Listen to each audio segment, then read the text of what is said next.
the efforts that have been made to rehabilitate the Kathmandu Valley World Heritage Site. Disaster always produces disaster, and we commend the government, the state party, for the quick transition in terms of moving to the recovery stage.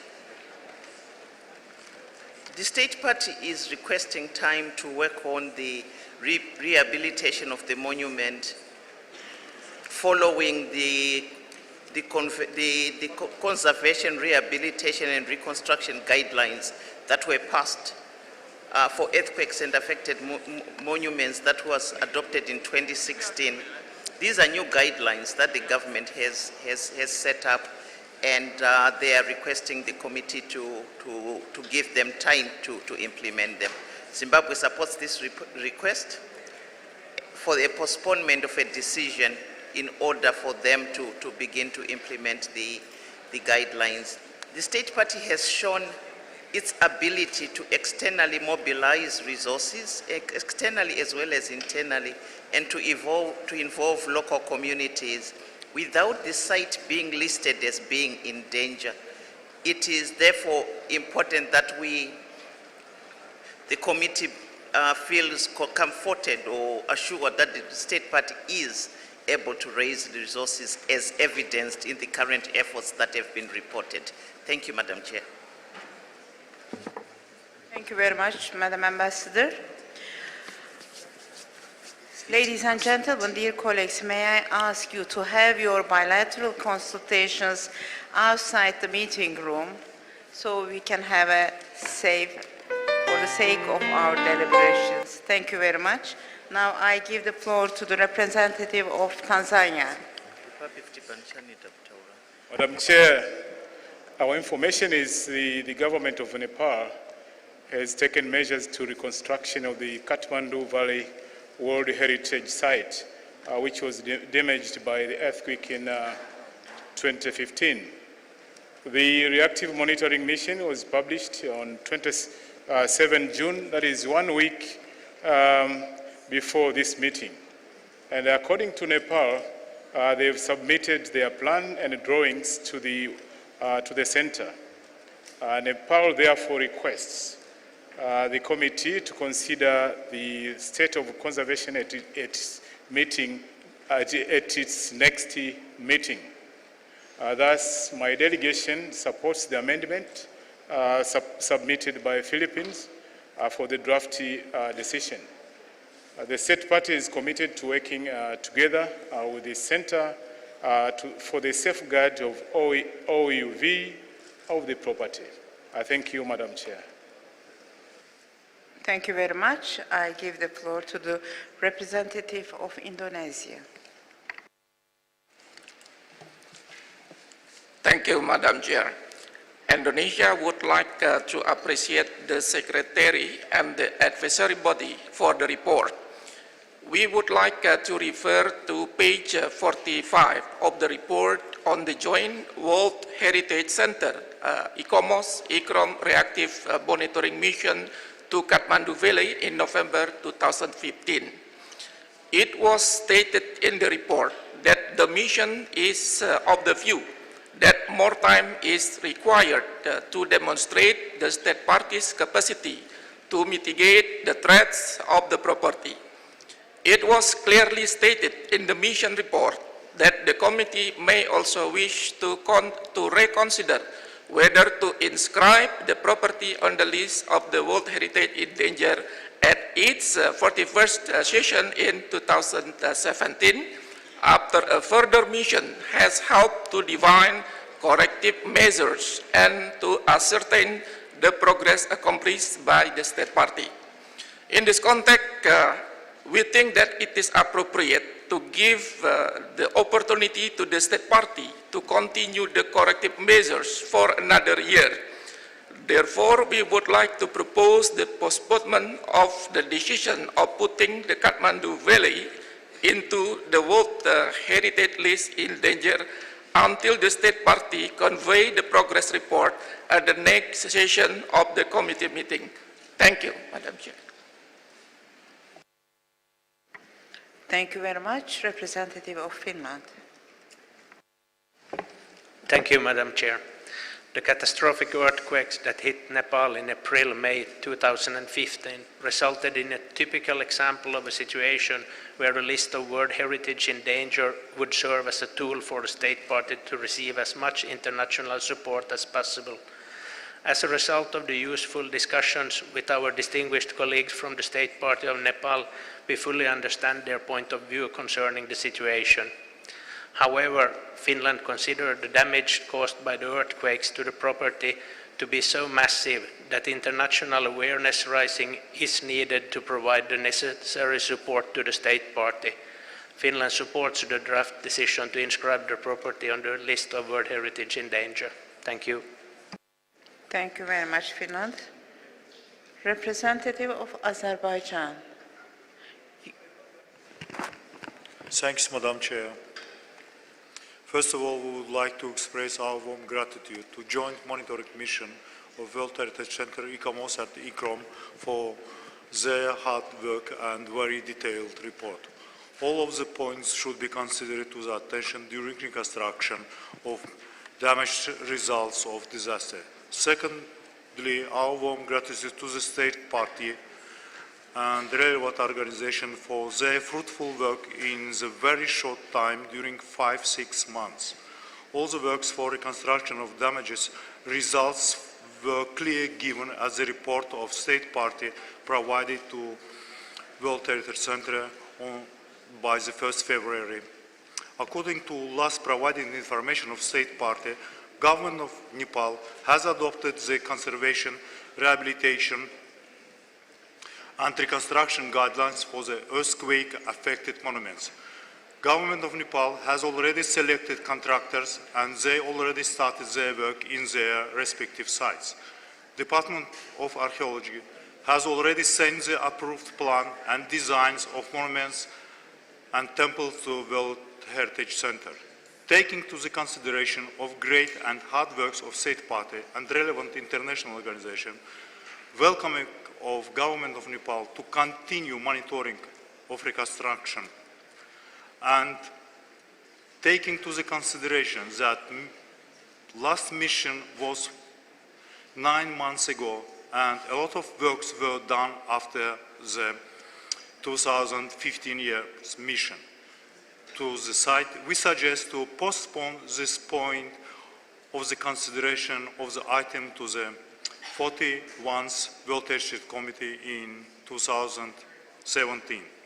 In the same time, we invite Government of Nepal to provide World Heritage Committee with a report by 1st February 2017 related implementation of Joint Mission Report recommendation. Thanks for attention. Thank you. Representative of Lebanon.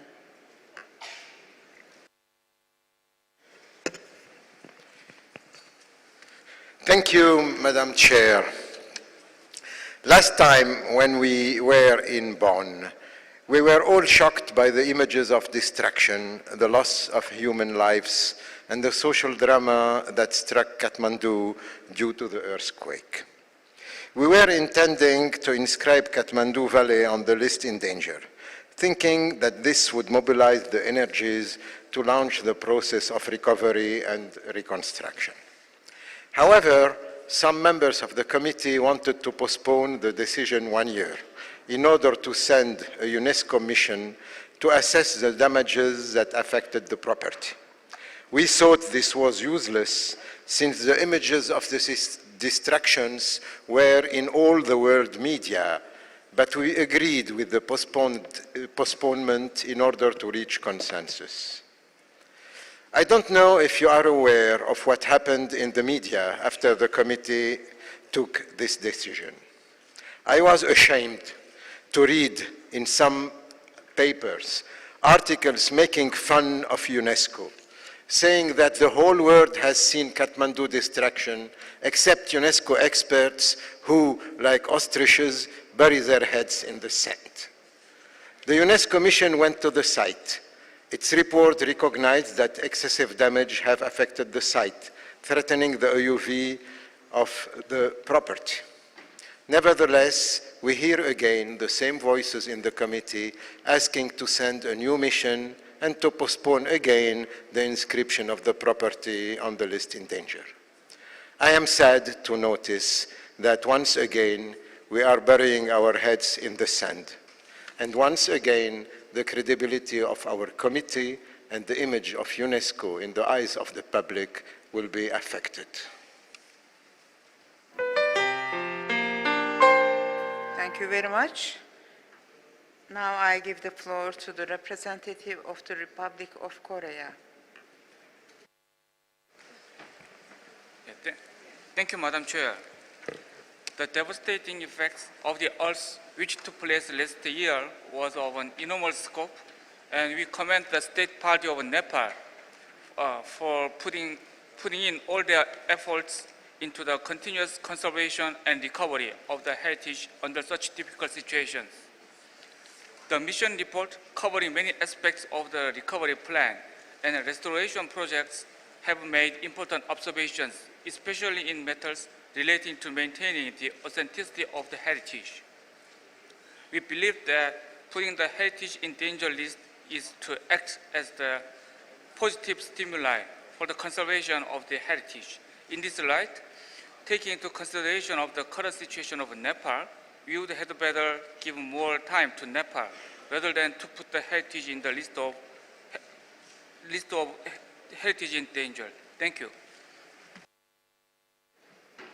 Thank you very much. Representative of Finland. No. Representative of Jamaica. Thank you, Madam Chair. Jamaica commends the actions of the State Party of Nepal in the restorative work being carried out within the Kathmandu Valley after the devastating earthquake of April 2015. We note that despite the significant damage, the OUV of the site remains intact. This is one of the areas that we uphold as a committee, and certainly the focus of the convention, that the OUV, once unaffected, is something that we have to take into consideration as we do our deliberations. The party has shown a clear commitment to aggressively address the range of challenges that faces the site. Jamaica therefore supports a focus on the recovery master plan to be shaped as a matter of urgency. And as such, we recommend that the consideration for the danger list be postponed to allow the state party to fully implement reconstruction efforts at the site. Thank you. Thank you very much. Representative of Tunisia. Merci, Madame la Présidente. Je rejoins tous ceux qui ont mis en valeur l'effort fourni par le Népal après ces destructions tragiques dues au séisme.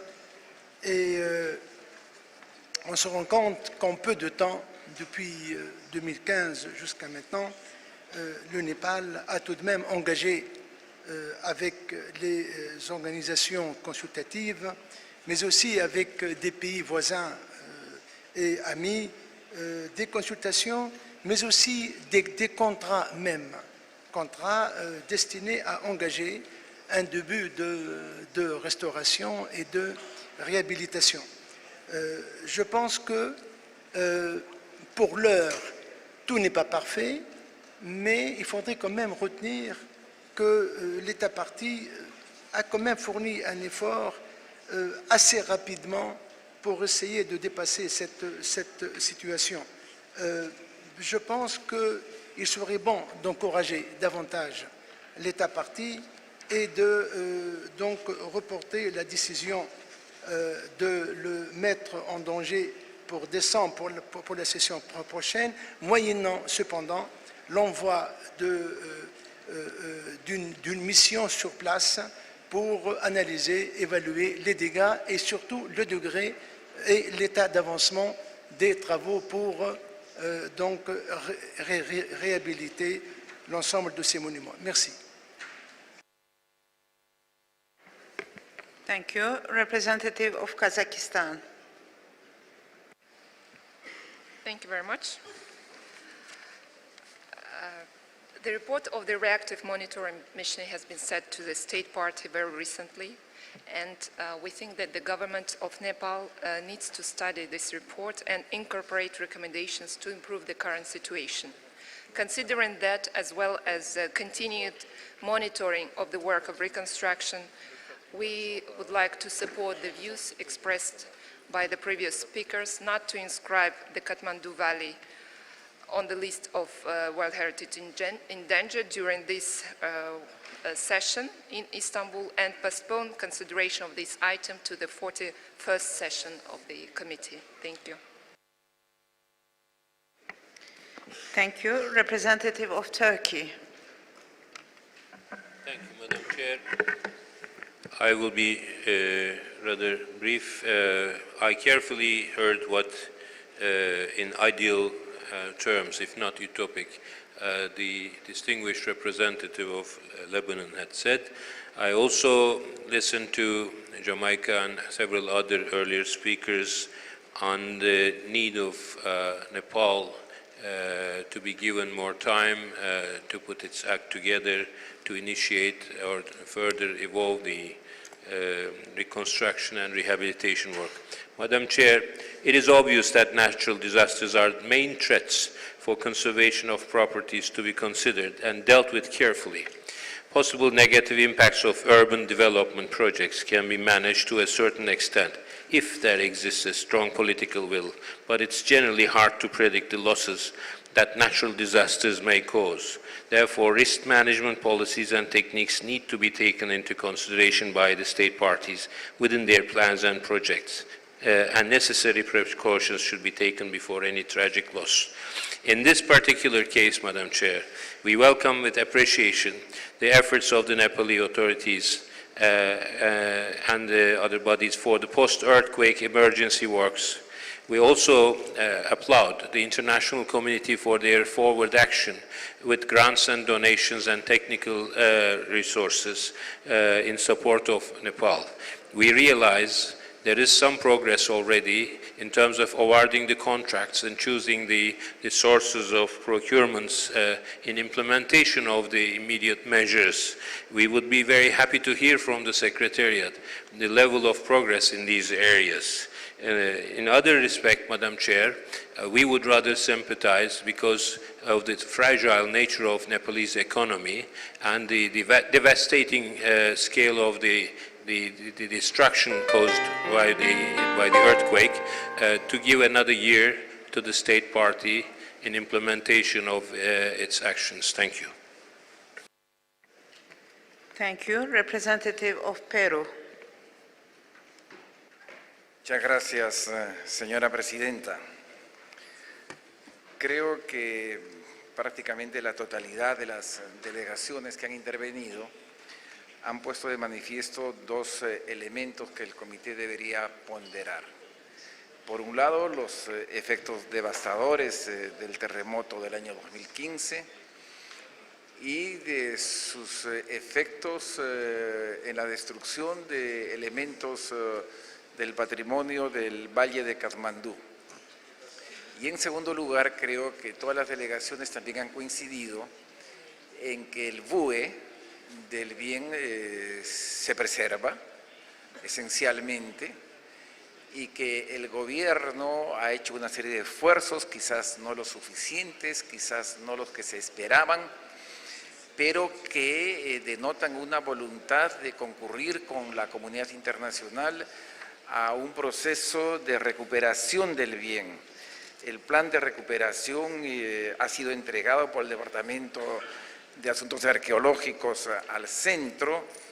Hemos visto una reiteración de la disposición para adoptar todas las medidas necesarias para activar y encauzar las políticas de recuperación, y yo creo que eso debemos valorar. Yo no veo mucha diferencia entre incluir en esta sesión el bien en la lista en peligro o incluirlo el próximo año.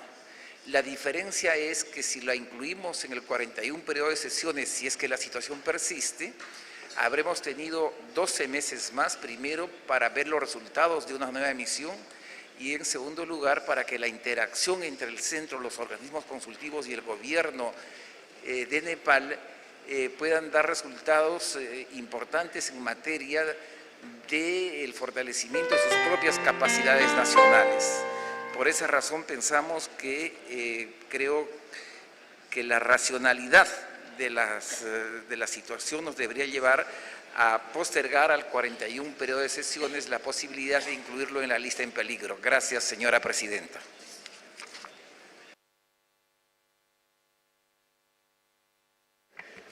Thank you. Representative of Vietnam. Thank you, Madam Chair. Let me first express our concurrence with what has been said by ECOMOS. I think my delegation is of the view that the criteria for this property to be listed in the list of World Heritage in danger is justified. And I appreciate tremendously what has been said by the Lebanese representative. But there is a but here, Madam Chair. Firstly, we need to look into the causes of the situation. This is not a dam. This is not a sugarcane project. This is not a road. This is natural calamities. And this is not the responsibility of the state party. So the Resistance Party is not responsible for this destruction, number one. Number two, over the past 1 year, we discussed that at length in Bonn. And we decided to give the state party 1 year.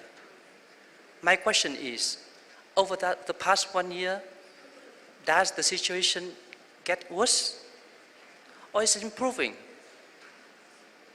Don't we pay attention to that? Or a lot of people are involved in this construction.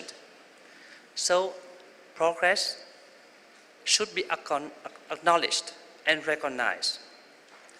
And most importantly, I think, and we believed, the overall exercise of whether putting one property in the list of danger or not is to serve the property, to restore the property, and to enable the state party and its people to have all the time and means necessary to do that so.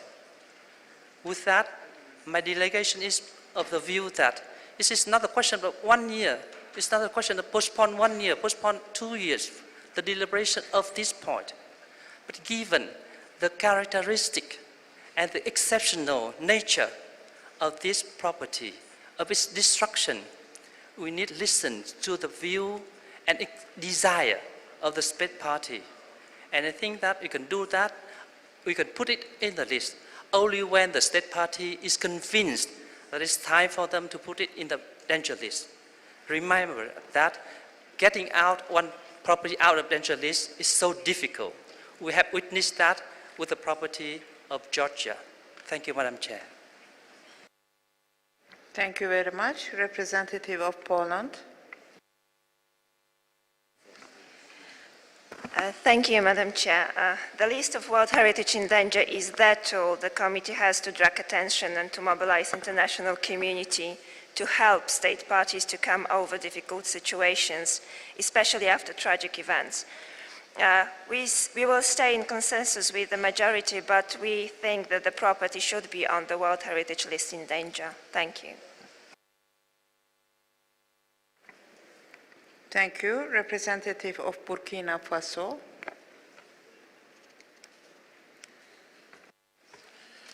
Merci, Madame la Présidente.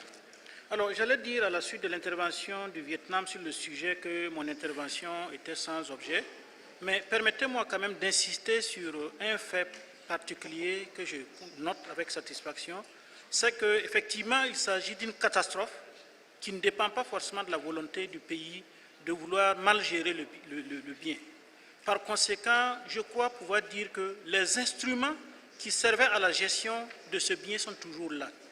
Il y a également une volonté manifeste de l'État partie pour pouvoir prendre en charge tout ce qu'il y a comme préoccupation liée à la bonne gestion du bien. Par conséquent, ma délégation propose que l'on reconnaisse les efforts fournis par l'État partie et que l'on puisse éventuellement l'accompagner à travers une mobilisation de la communauté internationale, à travers une mobilisation de ressources, afin de pouvoir mieux gérer le bien dans son statut actuel. Je vous remercie. Thank you. Representative of Portugal. Thank you very much, and I'm sorry to come back again, but I'd like to make a general comment, especially after having heard what our Lebanese colleague said, with, as you say in French, the sagesse that he has and the experience that he has of these issues. I don't take back anything I said before, but let me say, Madam President, that we are being confronted with a growing trend of countries trying their hardest and at the highest possible level in order to prevent a site in their country from being put on the endangered list. As if being in an endangered list carried a kind of stigma, like a negative stamp on the reputation of the countries concerned. Let us be clear that this is a wrong perception. Being on the endangered list takes, on one hand, due note of a fact, and it is meant to encourage the country concerned to address a preservation issue in the best possible way.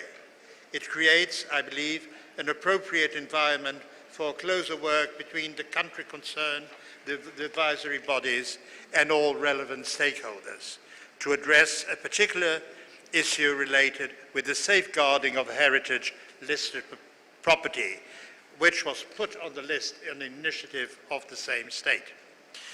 That is, as I said, what it means. And this is how I believe we should look at it, namely in view of our next session in 2017, reflecting on the outcome of this present session, where this issue has been very often present. I thank you.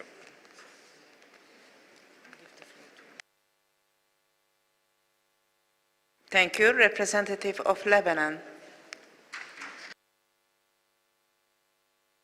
Merci Madame la Présidente. Je regrette de prendre la parole pour une deuxième fois, mais je ne serai pas long. C'est juste tout simplement un petit point d'ordre et de règles. On a parlé, certains des distingués délégués ont dit qu'il faudrait, pour qu'on puisse mettre un site sur la liste en danger, il faut avoir l'accord de l'État partie. Ce point a été discuté depuis très longtemps dans le comité, dans les années 90, dans les années 2000, et à chaque fois, on était arrivé à la conclusion que la mise dans la liste en danger ne demandait pas l'accord de l'État partie. La mise sur la liste en danger est une décision prise par le Comité du patrimoine mondial de façon indépendante. Ceci dit, bien évidemment, si nous pouvons coordonner avec l'État partie pour pouvoir mettre le bien sur la liste en danger, c'est beaucoup mieux. Mais il y a eu beaucoup de cas dans la Convention où nous avons inscrit des sites sans l'accord de l'État partie et parfois même avec l'opposition de l'État partie. Merci.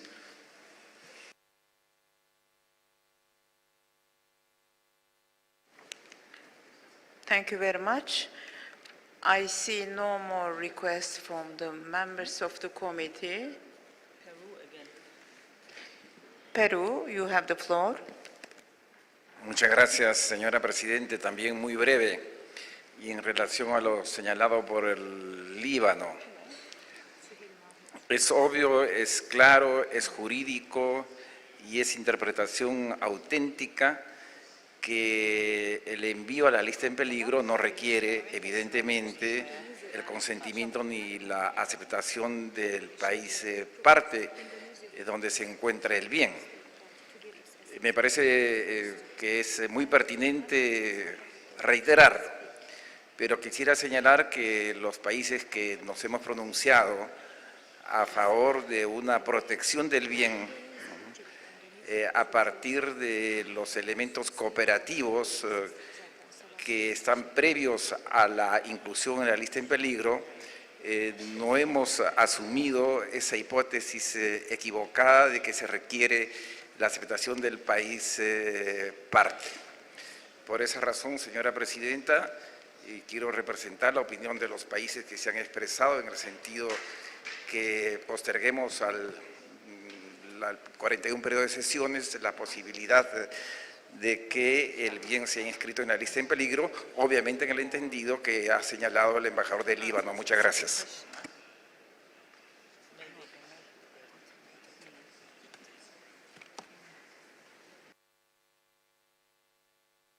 Thank you very much.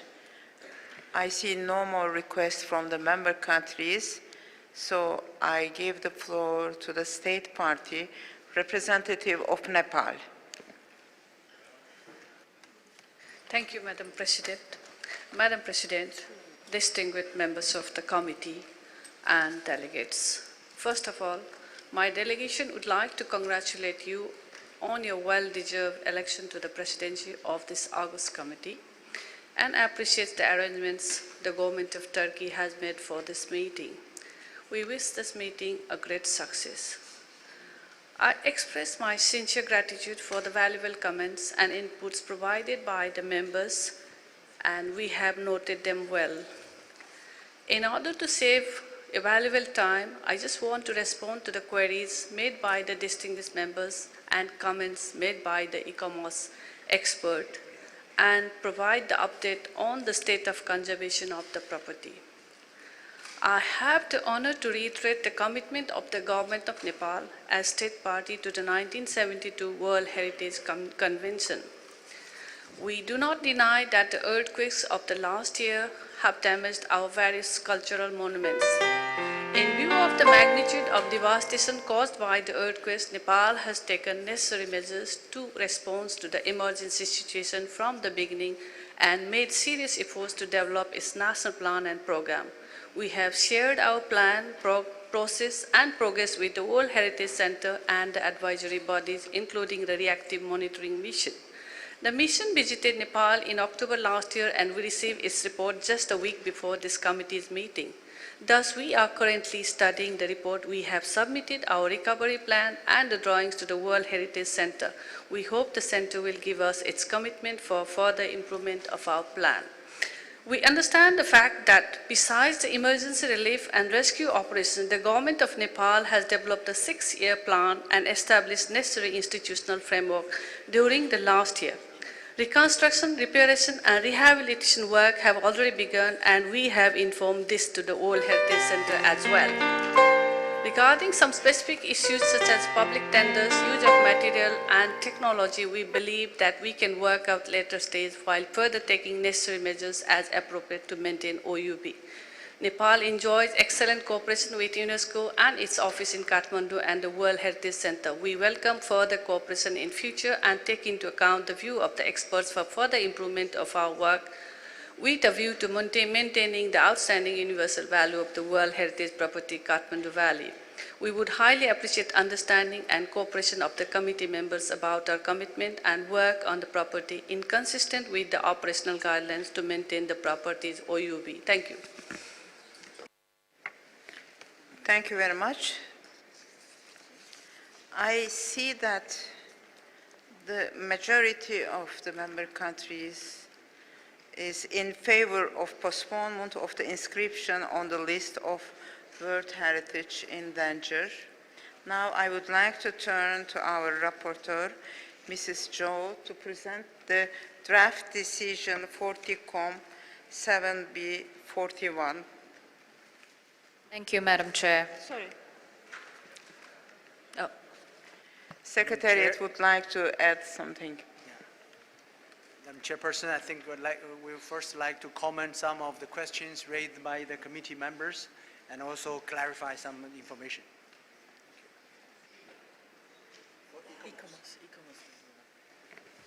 You have the floor. Thank you, Madam Chair. As the distinguished members of the committee observed right from the outset, Nepal has responded appropriately and their efforts, progress and commitment should be recognised, but this is not the test for listing of World Heritage in danger. I won't respond seriatim to every comment. If I may speak generally, the question of technology was raised briefly by the Honourable Delegate from Portugal, and I would just highlight that the mission report gives a number of examples. For example, the Hanuman Doka Palace, where replacement of the timber beams with concrete meant that building was effectively demolished during the earthquake. By contrast, at Bhaktapur, the 55-window palace, which retained its traditional timber structure, was almost undamaged. I highlight this to emphasise that the technical response to the conservation, in fact, is requiring significant support and inputs, as the mission report highlights, noting that there is a real danger, and I'm quoting here, that not everybody involved can carry out damage assessments and document repairs and have heritage expertise or experience or a good understanding of traditional seismic construction techniques, which is why the mission report is very strong in recommending the capacity building. ICOMOS recalls the rationale for inclusion of a property on the list of World Heritage in danger, which relates to whether or not the attributes of outstanding universal value have been affected or can potentially be affected. And then, if a property is so inscribed, the arrangements are that a desired state of conservation and corrective measures are identified, which provides a supportive and helpful framework, the kind of framework that this property needs, not only to guide the state party, but also to guide the multitude of players who are now actively involved and wanting to extend support. So the listing in danger would actually provide a helpful framework. The listing in danger is a question of facts and merits. This question was respectfully deferred at the 39th session at the request of the state party to allow evaluation of condition, and this has occurred, and I must correct or take issue with some of the statements made by committee members. It is true that many monuments are standing, and it is true that outstanding universal value is still attested by those that do. But it is not true that the outstanding value outstanding universal value has not been damaged. That there is damage, the damage has been impacted. This is made very clear in the very first two sentences of the mission report. The damage has impacted important attributes, authenticity and integrity of the property, placing the outstanding universal value of the property at risk. ICOMOS acknowledges that the state party government takes the view that listing in danger is not desirable and seeks one more year, but queries what would practically be achieved by such a postponement. The threshold is not a question of the actions to which the state party is committed or are proposed. It's a question of the current circumstance of the property, and ICOMOS sees very little benefit to the outstanding universal value of such a postponement, but does see very significant benefits in terms of the attention of the global community, access to funds, and the framework that would be provided by a desired state of conservation report and a set of corrective measures. Madam Chair, in the view of ICOMOS, this issue for this property highlights a matter that was raised earlier in this session, which is whether listing in danger is regarded by the committee as an outward and practical tool for help, or whether it is regarded as a stigma and a sanction. Thank you, Madam Chair. Thank you very much. I now move to our rapporteur, Mrs. Jo, to present draft decision 40Com 7B 41. Thank you, Madam Chair. We have an amendment submitted by the delegations of the Philippines, Indonesia, and the Republic of Korea. Regarding the original draft decision, we have amendments starting in paragraph 11. I will read out the new text. Notes with concern the need for a coherent, consistent, and coordinated approach by national institutions for adequate response from the state party in pursuing recovery and reconstruction of the heritage property. The next amendment takes place in paragraph 13.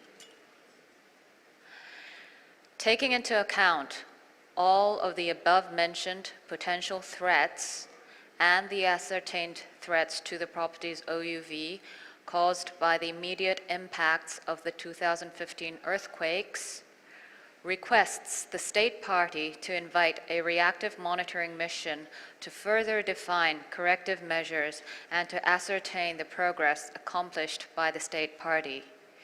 Here, I would like to ask the delegates whether they propose a World Heritage Center reactive monitoring mission, or if it's a joint reactive monitoring mission between the Center, ICOMOS, and ICROM, whether they could clarify which body is to take on the mission. I will finish with the amendments first. And then the next amendment takes place in the original paragraph 14, where the entire paragraph is deleted. And in the original paragraph 17, the last paragraph, an addition is made at the end, which reads, with a view to considering, in the absence of significant progress, the possible inscription of the property on the list of World Heritage in danger. Thank you. So with your permission, could I ask one of the delegates who proposed this amendment to clarify on which body is going to take the reactive monitoring mission, please? Thank you. Portugal. Representative of Portugal. Sorry, Madam President, could we roll it slightly up, because there's a sentence there which does not sound very right, but I can be mistaken. Yes. Paragraph 11, I'm not a native English speaker, so I'd ask one of the native English speaker, can one note with concern the need? That's true. That's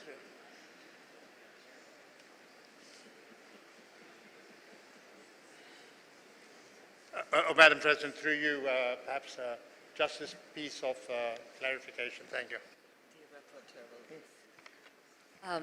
I'm not a native speaker of English myself, but I do have confirmation from ICOMOS that yes, we can. Thank you.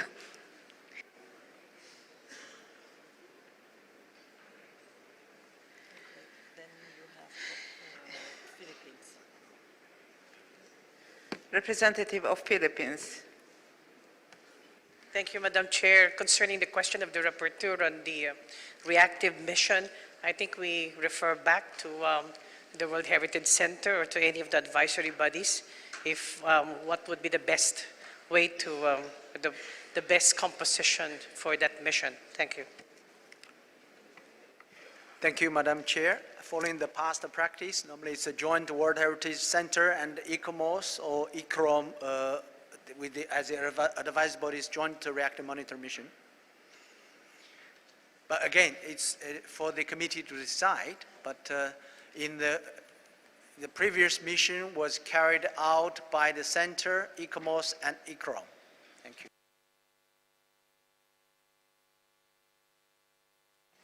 Okay, ICOMOS will provide further comments.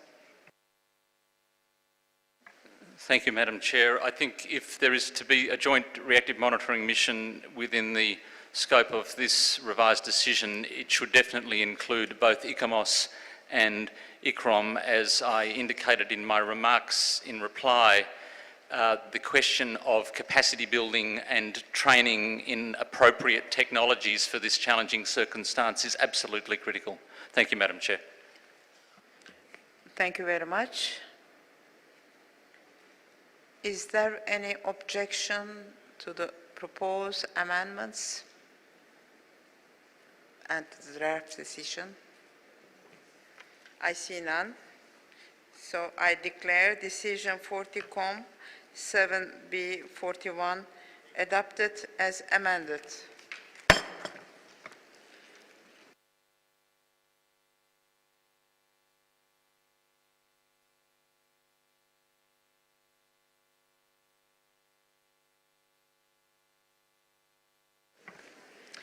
Ladies and gentlemen, dear colleagues, yesterday we have discussed historical monuments of Mtskheta, Georgia, and a drafting group was established. They have concluded their work, and the new amended draft decision 40-7A-29 is distributed in the room. May I ask our rapporteur, Mrs. Jo, to present amended draft decision 40-7A-29. Yes, thank you, Madam Chair. Just a few minutes ago, 2 sheets of blue paper was circulated around the room, one for Mtskheta and the other one for the Neokolokoba National Park. This was drafted by the Republic of Kazakhstan, and it has been consulted through ICOMOS, and this is an agreed text for this property in Georgia. We have on the screen, and for paragraph 3, rather than acknowledges, we go on to the word welcomes.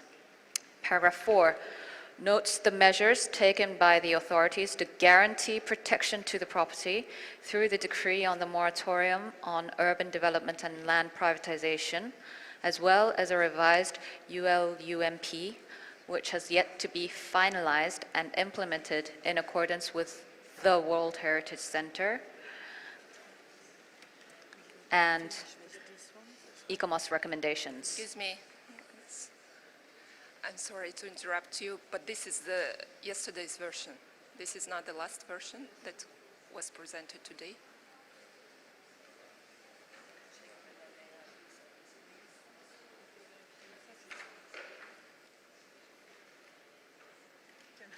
Is this the one? I don't think so. That's why I was so surprised. Welcome to important to ensure.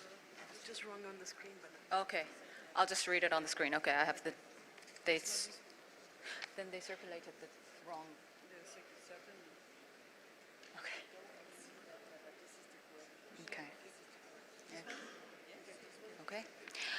We'll have to consult the screen. Excuse me. It's paragraph 4. Notes the measures taken by the authorities to guarantee protection to the property through the decree on the moratorium on urban development and land privatization, as well as a revised ULUMP, which has yet to be finalized and implemented in accordance with the World Heritage Center and ICOMOS recommendations. Okay. New paragraph 5 reads, decides to remove the historical monuments of Mtskheta, Georgia, from the list of World Heritage in danger. Paragraph 6, we strike out the existing subpara B, and in the existing subpara D, change the word develop into pursue. And then at the end, not as a subparagraph, but as a continuation from the main sentence, in order to finalize and implement the ULUMP, including supportive land use regulations and a management plan, and also continue to ensure the long-term conservation of monuments and archaeological sites through the development of adequate plans and restoration programs. We strike out recommendations F and G. In paragraph 7, welcomes the establishment of a unified buffer zone encompassing the landscape surrounding the components, including in particular the panorama along the rivers and the mountain setting, and requests the state party to provide this enlarged buffer zone with appropriate protection and to submit a minor boundary modification proposal of the unified buffer zone of the property to the World Heritage Center. We add a new para 8, welcomes the initiative of the State Party to invite a joint World Heritage Center, ICOMOS-ICROM reactive monitoring mission to the property to assess the implementation of the above-mentioned recommendations.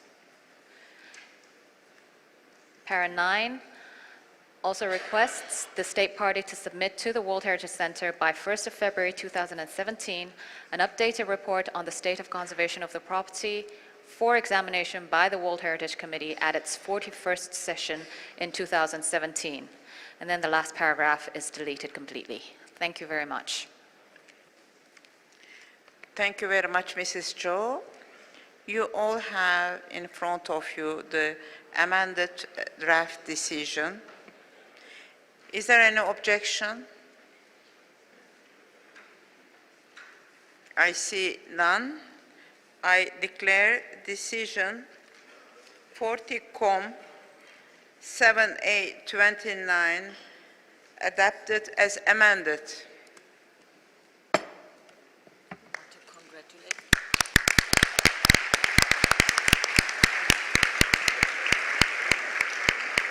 I would like to congratulate Georgia.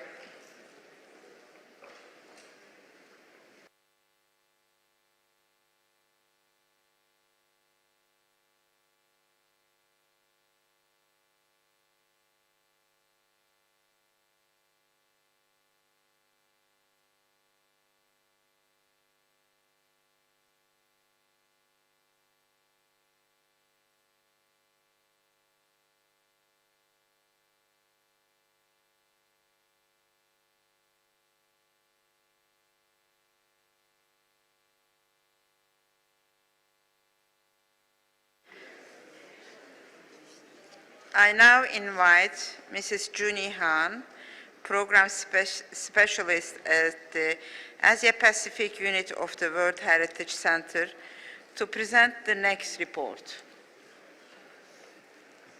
You have the floor. Thank you, Madam Chairperson.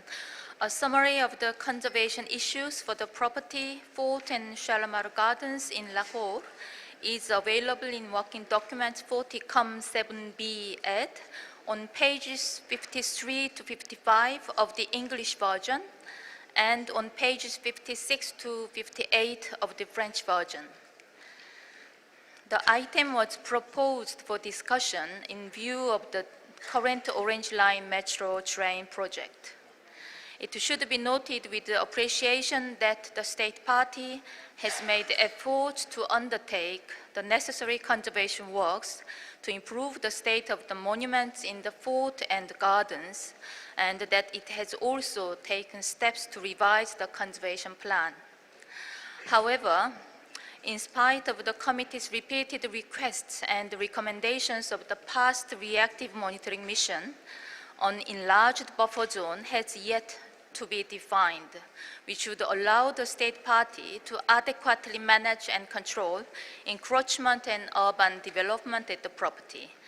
The lack of effective control and the ambiguity of the existing control mechanisms seems evident through the case of the Orange Line Metro project, as its Shalimar section would pass close to the property's entrance and above the remaining water tanks of the Mughal period, which are the part of the property's attributes of the OUV. The World Heritage Center would like to inform the committee that the State Party submitted a factual error notification to correct the figures provided in the working documents on the distance between the entrance of the garden and the proposed viaduct, which is 41.4 meters, instead of 12 indicated in the working document. And the proposed viaduct would pass 8.25 meters above the remaining water tanks and not immediately above as expressed in the working document. In addition, the World Heritage Center would like to recall that the property was inscribed on the list of World Heritage in Danger in 2000 due to the complete loss of the three hydraulic works of the Mughal period, as well as the partial demolition of the third hydraulic works of the Shalimar Gardens. The property was removed from the list of World Heritage in Danger in 2012 following the efforts made for a decade by the relevant authorities to mitigate the damages to the part of the property's attributes of the OUV. The draft decision 40-7B43 can be found in working document 40-7B ed on pages 55 of the English version and on page 58 of the French version. Madam Chairperson, ICOMOS may wish to provide further comment. Thank you. Thank you. Representative of ICOMOS. Thank you, Madam Chair. Conservation and restoration works at Lahore Fort and Shalimar Gardens continue to improve the state of conservation of the property, and it is hoped that the recently prepared conservation plans for these sites will soon be formally approved. The lack of an appropriate buffer zone is a serious, continuing and unresolved issue. The integrity of the property, and therefore its OUV, is threatened by the construction of a new transport facility, the Orange Line, which would pass by Shalimar Gardens on elevated viaduct girders close to the garden's entrance and above the only remaining water tanks of the Shalimar Hydraulic Works. In 1999, the destruction of 2 of the 3 hydraulic works and related walls of the gardens for widening of the Grand Trunk Road from Lahore to Murga significantly marred the integrity of the gardens, leading to the inscription of the property on the list of World Heritage in Danger in 2000. Of course, it has been since removed. The Statement of Outstanding Universal Value highlights the importance of the hydraulic works to the integrity of the property. It is therefore regrettable that the remaining hydraulic works are again threatened by another infrastructure project. The need for improved public transport is acknowledged, and the Heritage Impact Assessment for the project does identify mitigative actions. But the route and location should be determined to avoid impact on features of the Shalimar Gardens which contribute to the outstanding universal value of the property. ICOMOS therefore considers that work on this section of the Orange Line should be suspended, and that it would be appropriate for a reactive monitoring mission to discuss alternative solutions for the Orange Line with the relevant government authorities and to review the management and protection arrangements for the property, particularly expediting the determination of an appropriate buffer zone. Thank you, Madam Chair. Thank you very much. The floor is open for the comments of the member countries. Representative of Indonesia.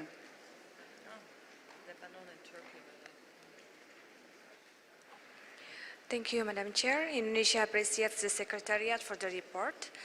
Our delegation believes that the conservation steps should not only be taken to preserve the outstanding universal value of the property, but also at the same time we have to raise the awareness of the community to make them stakeholders in the process.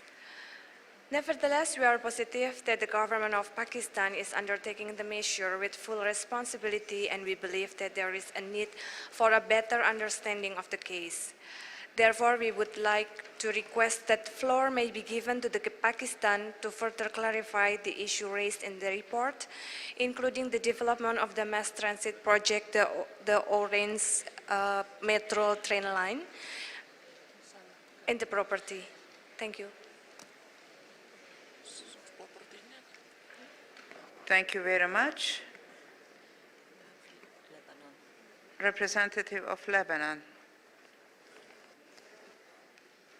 Merci, Madame la Présidente. Nous avons bien écouté le rapport présenté par l'ICOMOS ainsi que les rectifications d'erreurs factuelles présentées par l'État partie. Ce que nous souhaitons dire, c'est qu'il ne s'agit pas ici d'un bazar sur combien de mètres la ligne de métro est loin des jardins. Est-ce que c'est 21 mètres ou 40 mètres? Est-ce que c'est 8 mètres ou 6 mètres? Le problème n'est pas un bazar comme ça. La question réelle, c'est est-ce que cette ligne de métro affecte visuellement la propriété et le bien? C'est ça la vraie question. Est-ce qu'il y a est-ce que cette ligne de métro a une influence visuelle sur le bien? Est-ce qu'elle sera visible à partir des jardins? Est-ce qu'il y a un impact visuel? Et ça demande des études, ça demande des Visual Impact Studies. Et tant que ces Visual Impact Studies ne sont pas faites, le projet doit être arrêté. Voilà, c'est simple, ce sont ça les règles de l'UNESCO, ce sont ça les règles du patrimoine mondial. On ne peut pas avoir en même temps, et ça on le répète tout le temps, on ne peut pas avoir en même temps le beurre et l'argent du beurre. You cannot have the cake and eat it.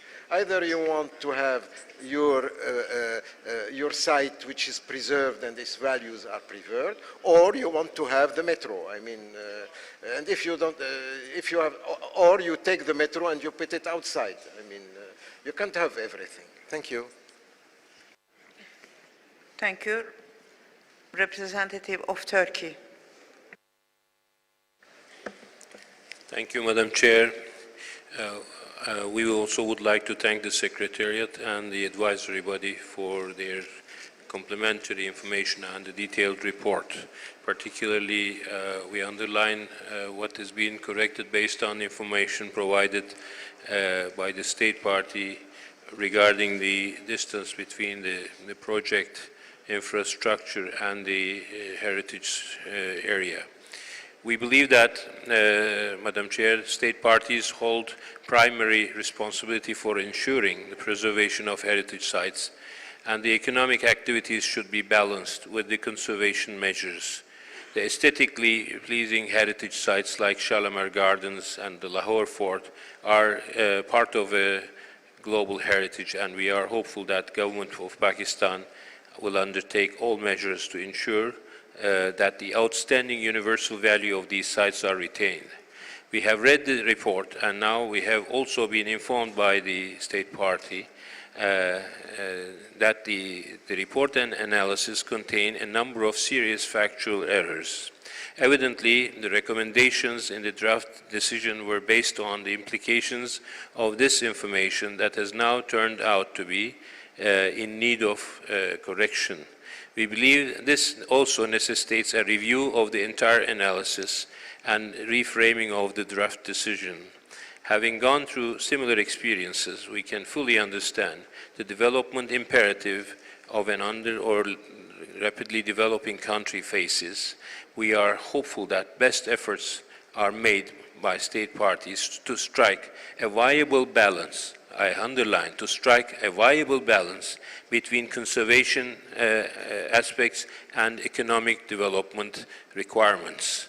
At this stage, our delegation would find it difficult to support the proposed suspension and realignment of the transportation infrastructure, which is of national importance, and its suspension may trigger very serious consequences, social, psychological, as well as even political. So the possibility of placing the property on the list of heritage in danger also would be same, because the area is densely populated, and what is being undertaken is directly involving the standard of living and the expectations of the local population. Such a proposition would not seem to be fair in light of the new information that has come forth. Having said that, Madam Chair, we would like to ask the State Party a number of questions. Has any formal mission been undertaken by UNESCO or its advisory bodies to the property since the commencement of the project? Can the State Party identify any measures it has taken to adjust the metro line, its alignment, keeping in view the importance of outstanding universal value of the property? Can you also share your views on fulfilling your obligations, delegation of Pakistan, under the domestic legislation with regard to the buffer zone? We will appreciate your answers. Thank you. Meanwhile, Turkish delegation also made an amendment proposal which will be presented to the parties when appropriate. Thank you. Thank you very much. Representative of Finland. Thank you, Chair. There are several different critical issues concerning this site, but the orange metro line seems to be the most urgent one. ICOMOS has identified the planned metro line as a possible threat to the outstanding universal value of the site. A new modern element in an urban environment will of course stand out no matter what. The question of visual integrity is very challenging. However, in the discussion with the state party, Finland had gotten the impression that the state party has done their best to mitigate the impact of the metro line. Finland would like to encourage the state party to continue the dialogue with ICOMOS to reach a satisfactory solution to the situation. Thank you. Thank you. Representative of Vietnam. Thank you, Madam Chair. My delegation would like to join what has been said by the distinguished delegate from Finland. I want to stress that this is a very special case that reflects the conflict between conservation and development. And it is not easy to make a decision and to strike a balance between the two. But just for your information, in consultations with the state party, I suggest that is it possible for the Orange Metro to go underground or to make a deviation. They said that it would cost $400 million US. And the other question is that how many passengers that metro will carry a day. They said that 250,000 people will be carried by that metro, Orange Metro. So again, the question of conservation and development. Also the question of addressing the traffic jam in that metropolitan city. And it was also informed that the state party has made efforts in adjusting the line. And we understand that the metro line passed the entrance with a distance of 45 meters, and it's only 130 meters wide. My delegation not in a position to make a clear decision at this stage, Madam Chair. I just want to raise that and associate myself with what has been said by Poland and by Finland and Turkey. And we suggest perhaps the state party may introduce to the committee members the video that introduces how that train runs, and perhaps we will be in a better position to make a final decision. I thank you, Madam Chair.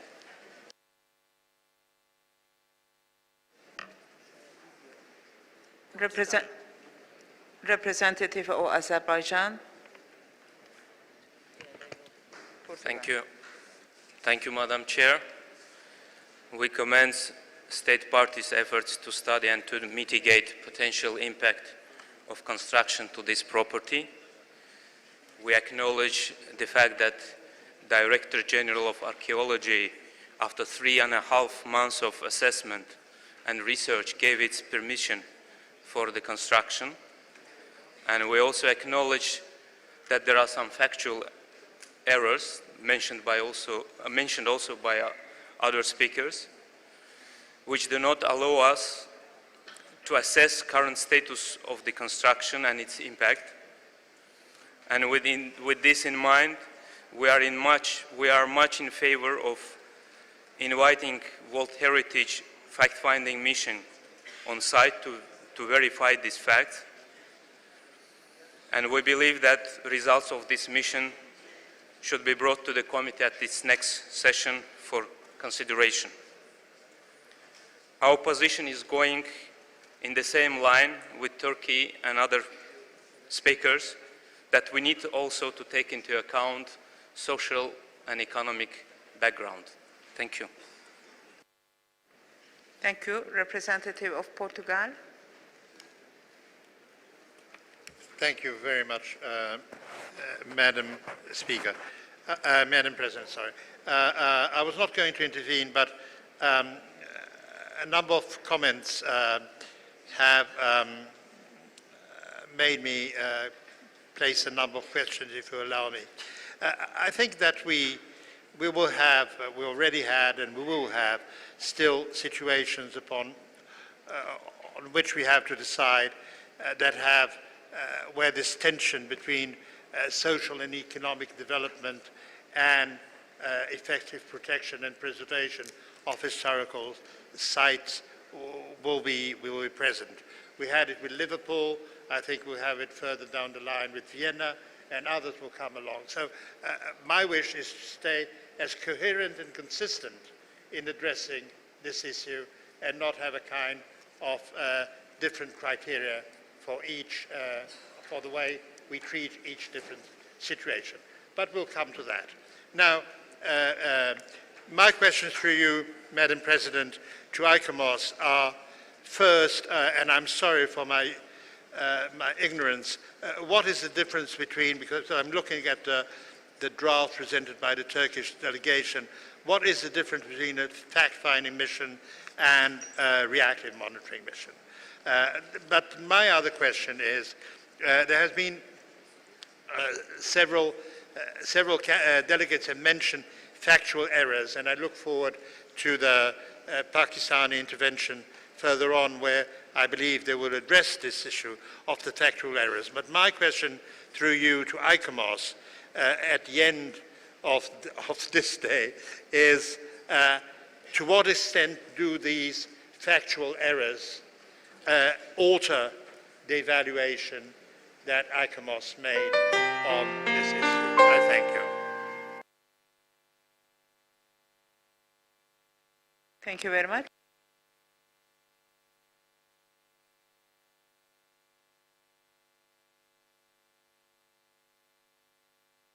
Representative of Kuwait. Thank you, Madam Chair. The Kuwaiti delegation recognizes the many benefits the Orange Metro project will achieve for Pakistan. The Metro project will enhance the accessibility to the site and enhance the lives of the local community. We also share the concerns of the distinguished delegate of Lebanon regarding the visual integrity in the site and the surrounding areas.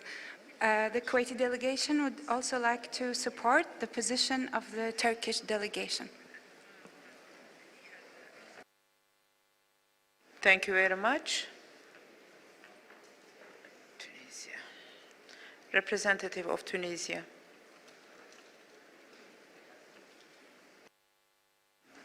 Merci, Madame la Présidente.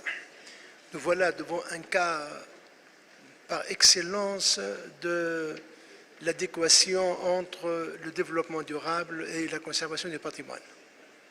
C'est bien le cas de dire. Et la solution qu'on aura trouvée pourrait servir plus tard d'exemple pour d'autres cas en l'espèce. Par conséquent, je considère que ce dossier est assez délicat à traiter. Si bien que j'aimerais quand même que l'État partie puisse nous éclairer de façon claire et précise sur certains points, notamment l'impact précis. Est-ce qu'il y a eu effectivement une étude précise sur l'impact de ce projet-là sur la VUE?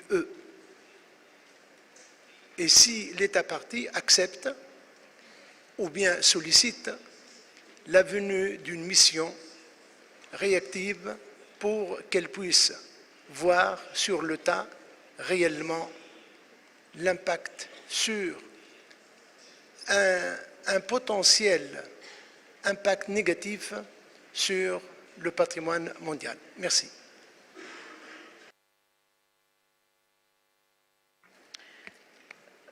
Thank you very much. Although I have two more speakers from the member countries asking for the floor, now I would like to give the floor to the representative of State Party, Pakistani delegation, to answer the questions raised and for the clarification about the factual errors that they have mentioned.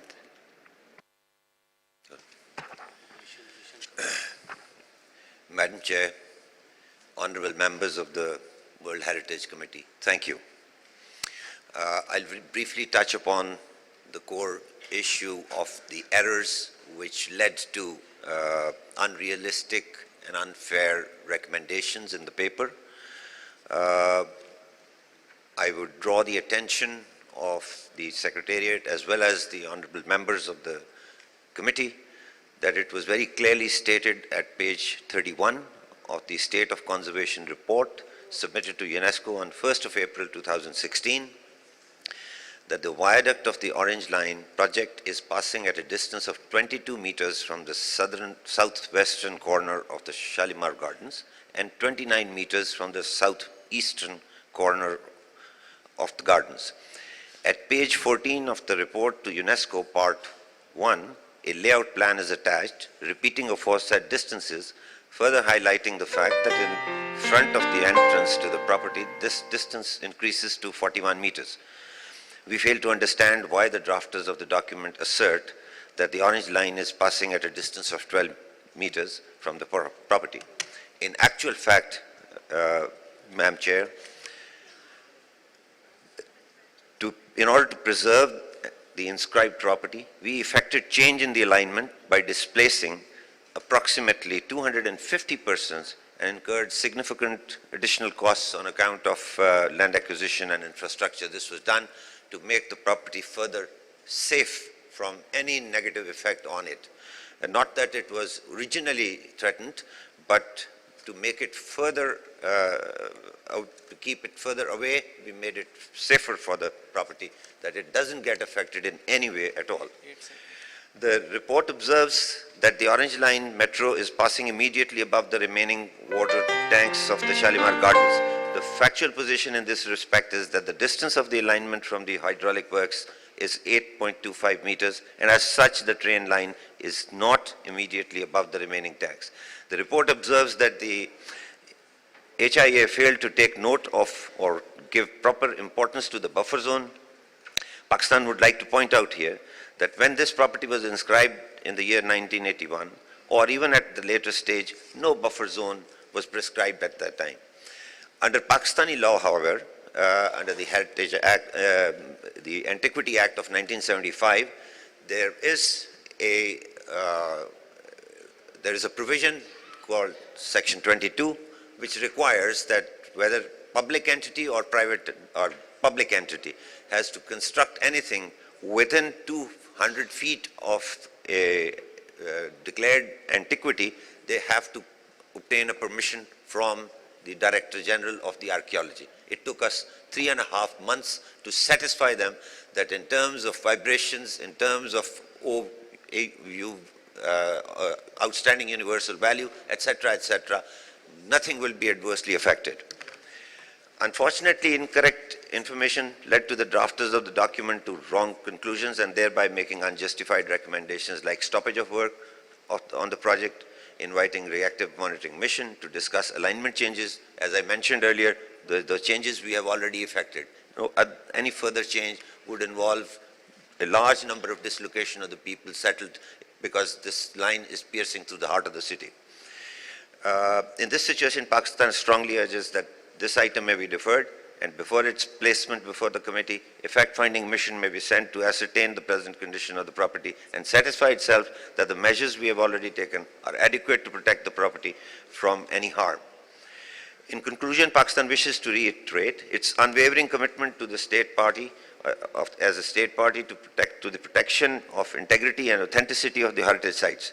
We would like to reassure this august committee that in the planning and execution of this project, Pakistan has taken all measures necessary to maintain, conserve, and actually enhance the outstanding universal value of the property, and will continue to do so as we go along. We assure the World Heritage Committee that this project under discussion is not going to cause any negative effect whatsoever on the inscribed property. I thank you very much. Thank you very much. Representative of Jamaica.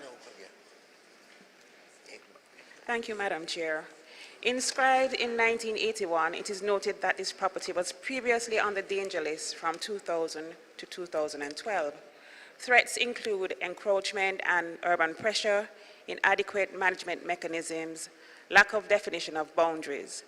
The state party must be commended for having its conservation plans under revision and efforts in capacity building. The comprehensive reports from the Secretariat and advisory bodies note that although the state party continues to address conservation of the property, it has still not established an enlarged buffer zone in order to adequately manage and effectively control encroachment and urban development of the property. It appears that the planned metro line will be a threat to the site's OUV, but we acknowledge the comments made by other members of the committee, particularly those of Turkey, Finland, and Vietnam, and of course comments from the state party. Thank you, Madam Chair. Thank you very much. Representative of Tanzania. Thank you, Madam Chair. The delegate of United Republic of Tanzania would also want to share ideas with the distinguished delegates who have already spoken. When we come to development issues and conservation, we come into a very delicate situation. And this is another delicate situation that the committee finds itself in. But looking carefully from the criteria that nominated the site, criteria 1, 2, and 3, and taking into consideration that these are gardens, it's not a landscape property, I think we should be very careful when we think of this metro which runs into the buffer zone. I'm sure with the expertise that we have in this world, ICOMOS and World Health Center and other experts should be able to advise the best way to deal with such a situation. If you look at the criteria, and if you look at the Fort and Sharma being gardens, and this being a metro running in the buffer zone, I think we can get a solution. And I would go along with the others who think we should slowly work before we put it in a danger list. Let's also see the corrective measures. What are our interests? Where are we going away from our own interests as conservators, as a World Heritage experts, as a World Heritage custodian? Which areas we think we are going wrong? It should be clearly indicated in the report so that we know how we are going to tackle the situation. To me, it looks as if we really have a problem. I sympathize with everybody of us, but we have not defined our little problem, and so that we can accurately work on the actual problems that we have to deal with. Thank you, Madam Chair. Thank you very much.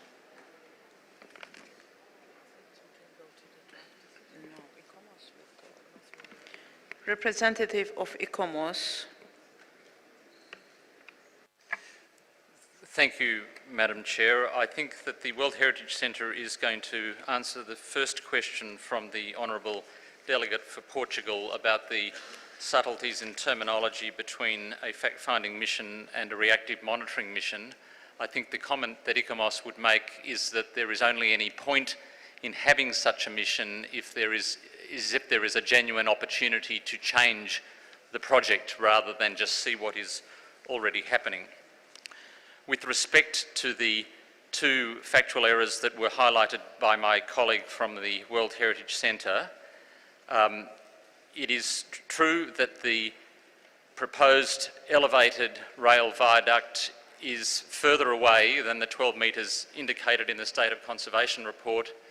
But, Madam Chair, it is well and truly in the visual catchment. It runs immediately in front of the ornate gates of the Shalmar Gardens. It is within the setting of the property. I would venture that if there had been the identification of the buffer zone, which the committee has repeatedly requested, then the issue of the setting of the property may have been more thoroughly considered in the Heritage Impact Assessment than has actually occurred, because the Heritage Impact Assessment does not break down and analyse the attributes that are outlined in the Statement of Outstanding Universal Value. It places particular emphasis on the lack of physical impact. Which brings me to the hydraulic works, the second so-called error. This is a matter of syntax. The State of Conservation report said that the line would pass immediately above the remnant one of three hydraulic works. That was meaning it was vertically above rather than diagonally off to the side. Yes, it is 8 metres up in the air, but it is a rail viaduct. It is running over the last remaining set of hydraulic works, and I would remind the committee that it was the destruction of the previous 2 sets of hydraulic works that led to the inscription of this property on the list of World Heritage in Danger previously. In summary, Madam Chair, it is clear that there are issues, notwithstanding these errors which are not material and which do not change the assessment of the advisory body in this case. It is clear that there are potential adverse impacts on the outstanding universal value of the property. While it is perfectly reasonable to seek to facilitate improved public transport, the paradigm within which that should be done should be in a way which does not impact on the outstanding universal value, and what is requested is a pause and a mission to enable alternatives to be properly considered in a way that is not addressed in the Heritage Impact Statement for the proposal. Thank you, Madam Chair. Thank you. I give the floor to Madame Rösler. Thank you very much, Madam Chair. Just to clarify the terminology on reactive monitoring mission, fact-finding mission, advisory mission, etc. Fact-finding was a terminology which was used long time back in the operational guidelines. The last change last year, which took place in the operational guidelines to paragraph 28, gives a clear definition of reactive monitoring mission or advisory mission. So it needs to be clear, and I think the rapporteur will take this up when we come to the decision making. Thank you. Thank you very much. I see no more requests for the floor, so I invite our rapporteur, Mrs. Jo, to present the draft decision for the COM 7B43 and the proposed amendments. Thank you, Madam Chair. We have 2 amendments for this draft decision, and one was submitted by the delegation of Turkey, and we have another amendment submitted by the delegation of Lebanon. I will go in the order of the paragraphs. The first amendment takes place in paragraph 4, notes that to date the state party has not formally submitted, and the rest is kept. For paragraph 5, we have a conflict.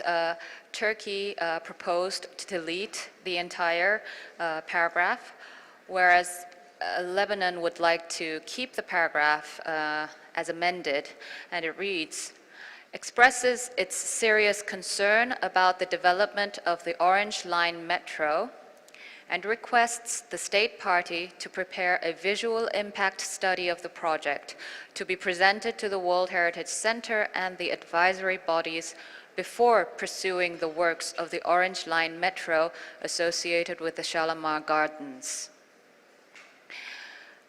We go down to paragraph 6, where Turkey's amendment would delete the entire paragraph. And we go down to the original paragraph 8. And here we have an amendment going from the reactive monitor, a joint center ECOMOS reactive monitoring mission to a World Heritage Center fact-finding mission. And as the director had clarified, we would need to settle between a reactive monitoring mission or an advisory mission.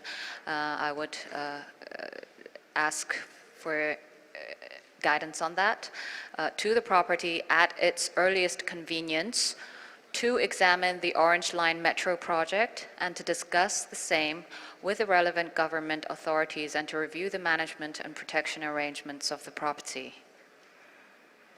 And then in the last paragraph, in the last paragraph, we have an amendment at the end, whereby deleting we are the last part of the sentence, we replace it with the phrase, with a view to considering whether there is an ascertained or potential danger to the outstanding universal value of the property. And it ends there. Thank you. So we need to clarify between paragraphs 5 and paragraph original 8. Thank you. Thank you, Mrs. Zhao.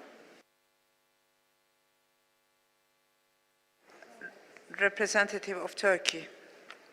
Thank you, Madam Chair. Briefly, in response to what the distinguished representative of Portugal has questioned, my understanding is that the state party is willing to invite and interact with a fact-finding mission because they, if our information is correct, there has not been any such deployment ahead of or in advance of preparation of this report. Thank you, Madam Chair.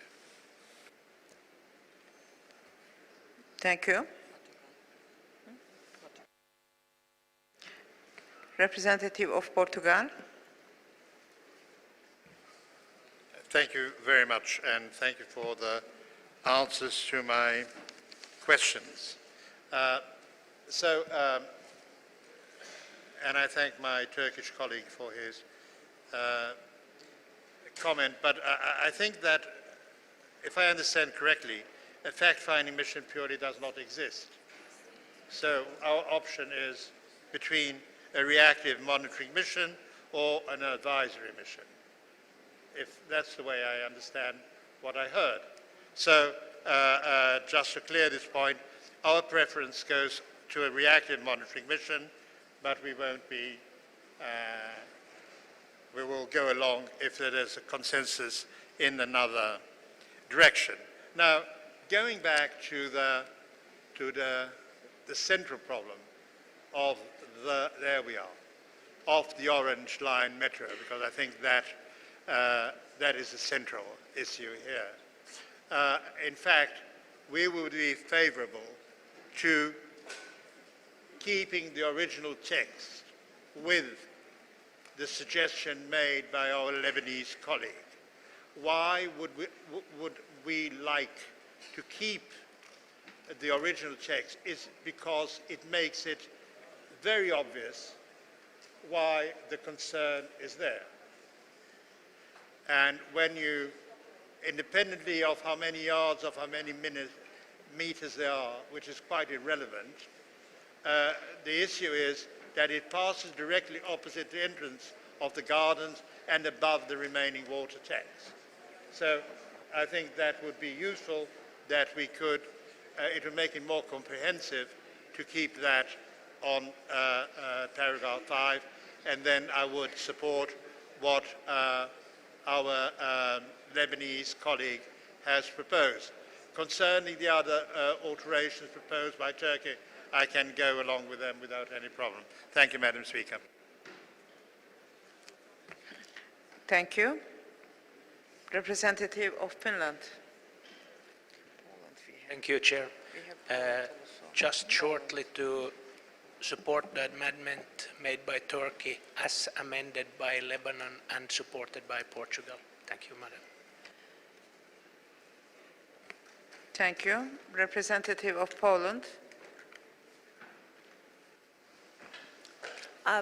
Poland supports goes along with what was said by Finland, and as to the fact-finding mission, we are also in position that we should stick to what we have designated in the operational guidelines, so we have to choose between advisory or reactive monitoring mission.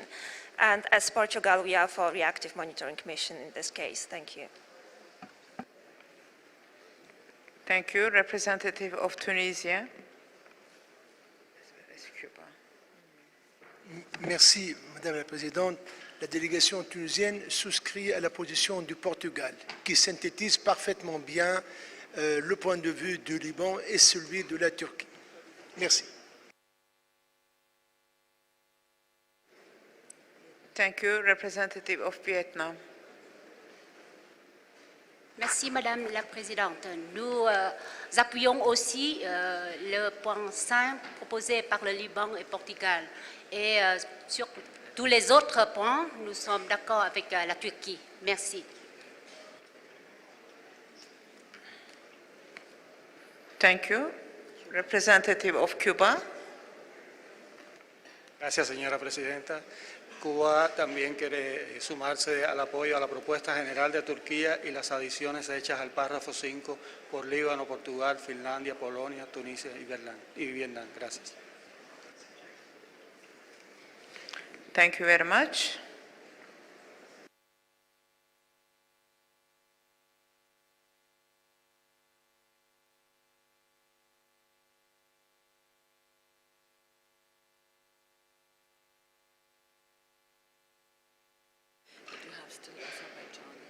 Representative of Azerbaijan. Thank you, Madam Chair. As there is a wider consensus on amendment of this provision, we would like to go along with the amended version, but at the same time we would like to support Turkish proposal to delete paragraph 6. Which follows this paragraph 5. Thank you.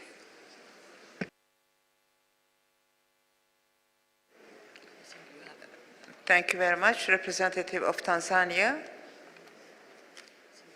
Madam Chair, Tanzania will support the proposal of Portugal.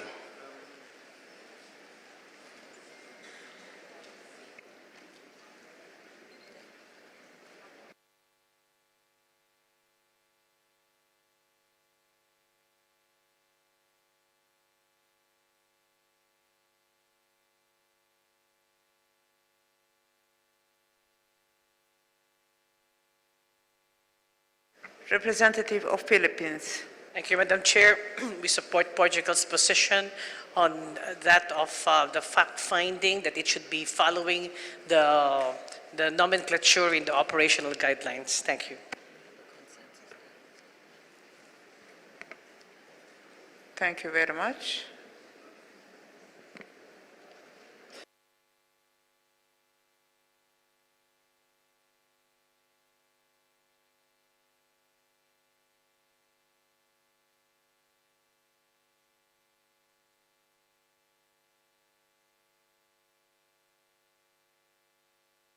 Representative of Kuwait.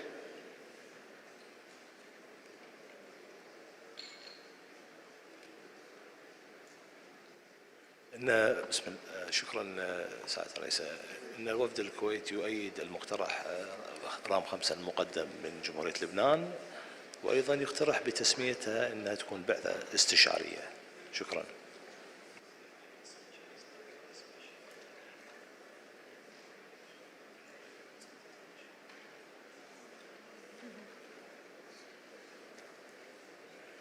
Thank you.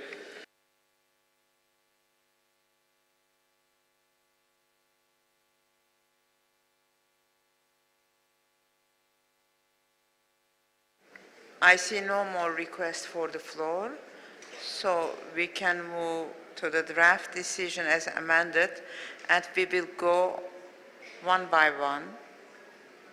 The first paragraph.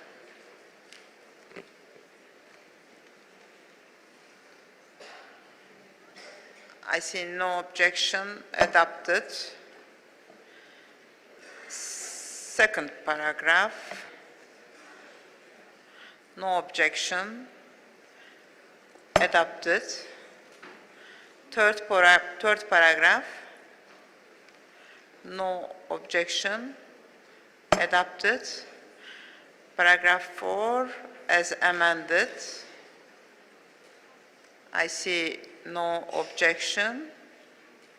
Adopted.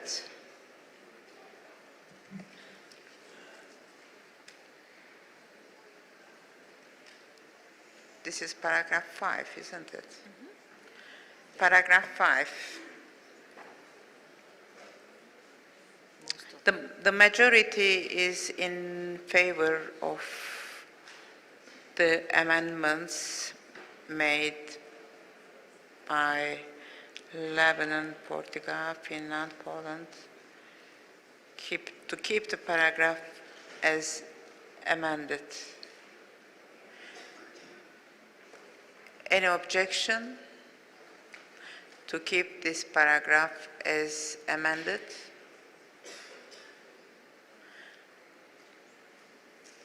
I see no objection. Adopted. Paragraph 6, deletion of the paragraph. Is there any objection? I see none. It is adopted. New paragraph 5. I see no objection. Adopted. Paragraph 6 as amended. Yes, representative of Lebanon. Thank you, Madam Chair. Just two things. First, probably the numbering of the paragraph would have been to be changed because we are adding paragraph and removing paragraph. Then, concerning paragraph 6, which is now 6, I don't know which number it will become, Lebanon prefers to stick to what is in the operational guidelines, which means ECOMOS reactive monitoring mission. The World Heritage Center fact-finding mission, it does not exist in our operation guidelines. We're not going to invent each time new type of missions. Thank you. Thank you. Representative of Turkey. Madam Chair, we would propose advisory mission. I agree with the unity of terminology, but we would propose advisory mission instead of reactive monitoring mission.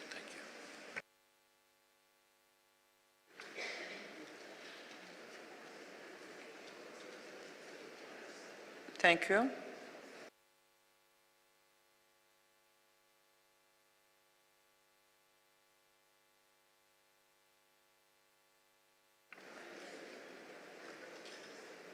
So we have two suggestions for this paragraph 6. Either reactive monitoring mission or advisory mission. Is there any strong objection to the representative of Kuwait?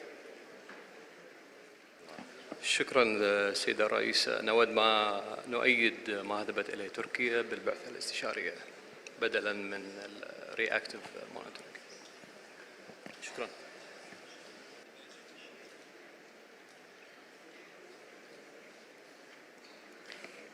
If Kazakhstan. Thank you very much. Madam Chair, Kazakhstan would like to add its voice in support of the distinguished representative of Turkey. Thank you. Thank you. Representative of Poland. Thank you, Madam Chair. We were for reactive monitoring mission in our previous intervention. Thank you. Thank you. Representative of Azerbaijan. Thank you, Madam Chair. We support advisory mission as proposed by delegation of Turkey. Thank you. Thank you. Representative of Portugal. Thank you, Madam President. As I said before, I'll join any consensus, but as we are counting the artillery, may I say that I have a preference for the reactive monitoring mission, because I think it will serve better the interests of the state party, and for that reason. But I'll be able to join any majority that comes out on that issue. Thank you, Ambassador. And Representative of Tunisia. Merci, Madame la Présidente. Dans mon intervention, je me rappelle avoir parlé de mission consultative. Je maintiens mon point de vue. Merci. Thank you. Representative of Tanzania. Thank you, Madam Chair. Tanzania will go with the protocol, meaning the reactive monitoring mission. Thank you. Representative of Philippines. Thank you, Madam Chair. Can I ask the Secretariat a clarificatory question? What is the difference between the two, an advisory body and that of a reactive monitoring mission? Can we have some definition of terms? Thank you. Thank you. I would like to give the floor to Madame Rosner to clarify. Thank you very much, Madam Chair. You can find this in paragraph 28 of your operational guidelines. That's actually a change which was introduced last year by the operational guidelines group and then adopted by the full committee. So reactive monitoring missions are part of the statutory reporting by the Secretariat and the advisory bodies to the World Heritage Committee on the state of conservation of specific properties that are under threat. And then the second part, advisory missions are not part of the strict statutory and mandatory processes as they are voluntarily initiated by states parties and depend on the considerations and judgment of state parties requesting them. You see, they also funded differently because advisory missions are normally funded by the state party. Thank you.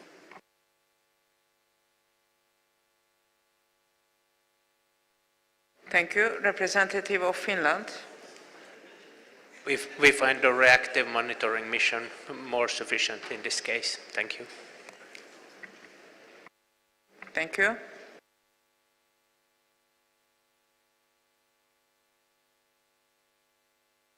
Representative of Peru.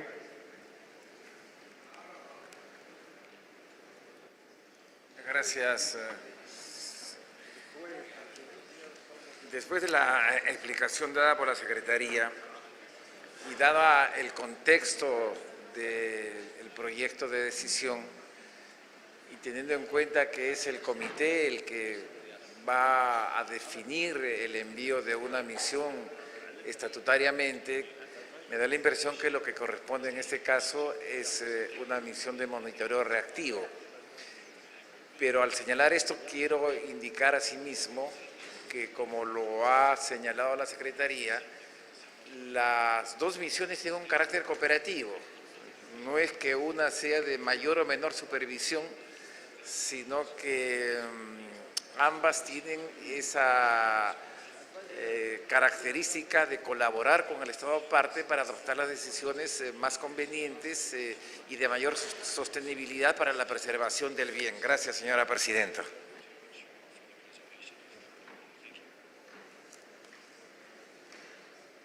Thank you. Representative of Jamaica. Thank you, Madam Chair. Jamaica supports the reactive monitoring mission. Thank you.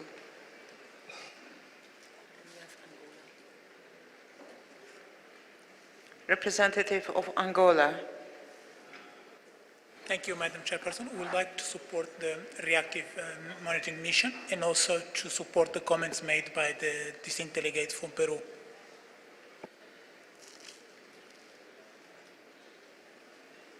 Thank you. I think you have now more for the reactive monitoring. We could ask whether the others could go along. We have the reactive monitoring. I can see that member countries in favor of reactive monitoring mission is a little bit more than the ones in favor of advisory mission. May I ask those countries prefer advisory mission if they can go along with reactive monitoring mission?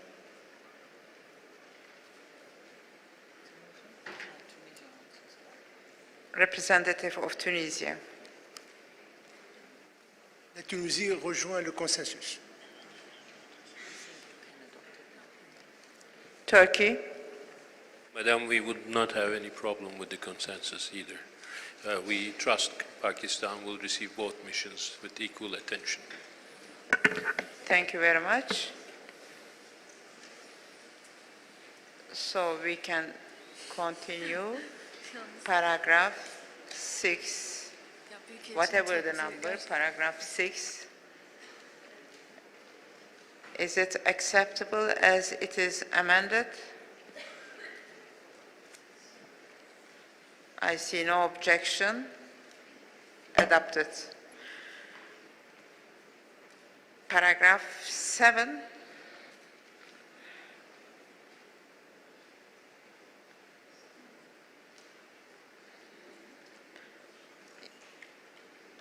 Yes.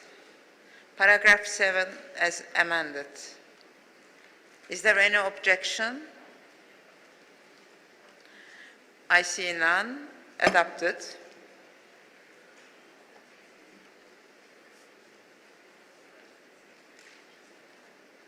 You have finished already? Yes. So,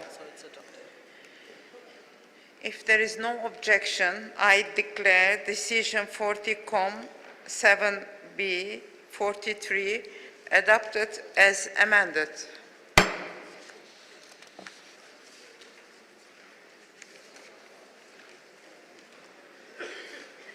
I would like to invite Mrs. Junhee Han to present the next report.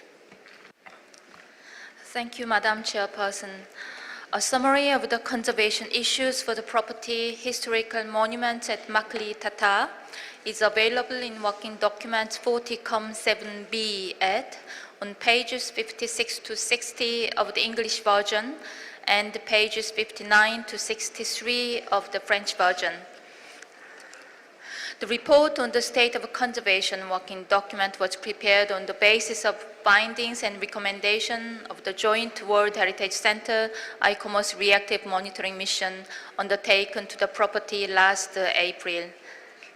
In line with the committee decision 39-7B 70, no state of conservation report has been received from the state party. The reactive monitoring mission reported that the current state of conservation of the property reflects neglect and inadequate maintenance and protection for a long period, resulting in the serious deterioration of important elements and attributes of the OUV, threatening the integrity of the property. Madam Chairperson and the dear members of the committee, after thorough discussion between the World Heritage Center and the advisory bodies, it has been concluded to put forward a harmonized draft decision for the consideration of the committee by proposing an amendment on the draft decision 40-7B at 44. Following consultation with the advisory bodies, we would like to propose only option A out of the two options that were initially proposed to the committee. The option A proposes that prior to considering the possibility of inscribing the property on the list of World Heritage in danger, the committee gives the state party of Pakistan a one-year period to implement the measures listed in paragraph 6 and 7 of the draft decision in order to prevent any further potential threat to the attribute sustaining the OUV. This option was proposed on the basis of the recommendation of the reactive monitoring mission undertaken last April and also takes into account the strong commitment expressed by the authorities of Pakistan during the reactive monitoring mission to fully address the crucial issues and implement the necessary mitigation measures. In addition, the proposed amendment requests the state party to submit the report on the progress made by the state party on the implementation of the number of measures listed in the paragraph 6 and 7 of the draft decision by 4th February 2017 for the review of the committee at its 44th session in 2017. The draft decision 40-7B at 44 are found on pages 58 of the English version and on pages 61 of the French version of the working document 40-7B at. Madam Chairperson, ICOMOS may wish to further comment. Thank you very much. Thank you very much. Representative of ICOMOS. Thank you, Madam Chair. ICOMOS notes with concern the findings of the 2016 reactive monitoring mission that the property has endured a long period of neglect. Despite the recommendations of 2 previous reactive monitoring missions in 2006 and 2012, no major conservation work has been carried out for at least a decade. Major monuments, such as the Mausoleum of Jam Nizamuddin, are in a perilous state. Important preventative activities, such as the installation of crack monitors, a weather station and soil investigations, have not occurred, despite consistent mission recommendations and repeated requests from the committee. The serious condition of the property and the lack of effective management and adequate governance need to be addressed urgently to prevent serious and specific threats to the attributes that sustain the outstanding universal value of the property. Thank you, Madam Chair. Thank you very much. The floor is open for the comments of member countries. Representative of Portugal. Thank you very much, Madam President. I think this case illustrates how useful, in fact, the reactive monitoring mission can be, as we were discussing previously. Now, we all know that there are some serious problems in terms of conservation of the site, but we believe that the state party, Pakistan, will do its utmost to deal with the issues pointed by the World Heritage Center and ICOMOS, and that most of the problems now identified will be properly and fully addressed. Therefore, we support the previous option A of the draft decision, which proposes to postpone the decision to inscribe the property in the list in danger until 2017. I thank you. Thank you very much.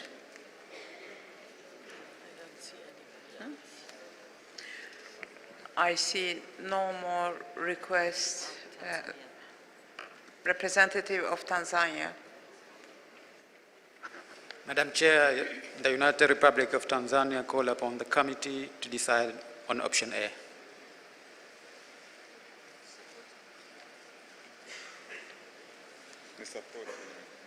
Thank you.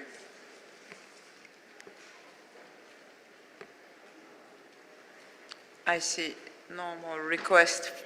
Representative of Finland. Thank you, Chair. Finland deeply regrets that the state party has not submitted a state of conservation report to the committee. The property has been neglected for at least a decade. Only few other recommendations made by the earlier reactive monitoring missions have been implemented so far, and the state party has not addressed either long or short-term conservation imperatives at the property. We, however, support the option A presented by the World Heritage Center to allow some more time for the state party before the property possibly to be inscribed on the World Heritage List in danger. Thank you. Thank you. Representative of Jamaica. Thank you, Madam Chair. This site has been inscribed since 1981. As noted in the report, it has been in a deteriorated state and has shown significant loss of integrity. The state party is to be commended for making some progress in the finalization of a master plan. However, we note that there has been no major conservation work carried out for the last decade. It is clear that unless urgent mitigation measures are put in place, the OUV of the property is at risk. Given the plethora of challenges, the site and threat to the OUV of the property, it is our view that it is to be inscribed to the list of World Heritage in danger under option A. Thank you, Madam Chair. Thank you.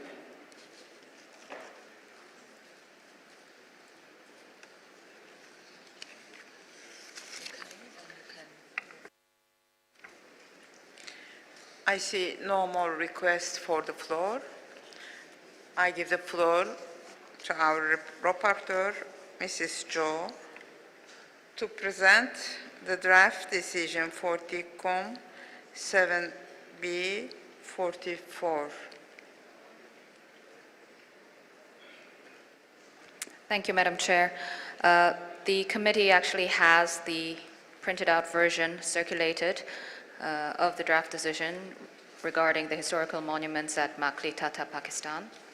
And as the Secretariat has pointed out, from the original draft decision, option B has been deleted, and a slight revision to paragraph 9 has been made just to change the deadline where the state party has to submit an updated report from December to February 1st, 2017. And this for examination by the World Heritage Committee at its 41st session in 2017, with a view to considering, in the case of confirmation of the ascertained or potential danger to the outstanding universal value, the possible inscription of the property on the list of World Heritage in danger. So from the original draft decision, this is the only amendment that has been made to option A. Thank you. Thank you, Mrs. Joe. Is there any objection? I see none. I declare decision 40-COM 7B 44 Rev adopted.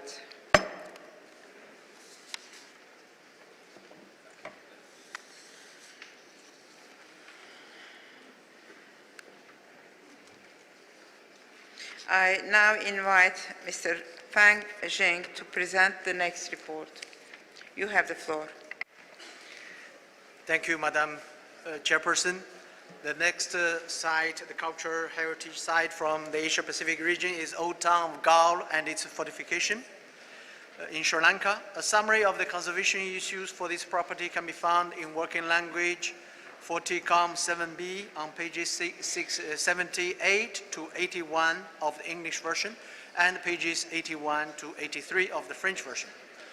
The state of conservation of this property has been subject to reporting to the committee since 2008. The main issues are related to the development of the port at Galle as a multi-purpose port of regional needs, financed through a loan by the Japan International Cooperation Agency, JICA, to the Sri Lanka Port Authority. By decision 38-COM 7B 21, the committee requested the state party to invite an ICOMOS advisor mission in order to address all the outstanding issues, including review of the detailed plans of the scaled-back port development project, and to provide a final technical review.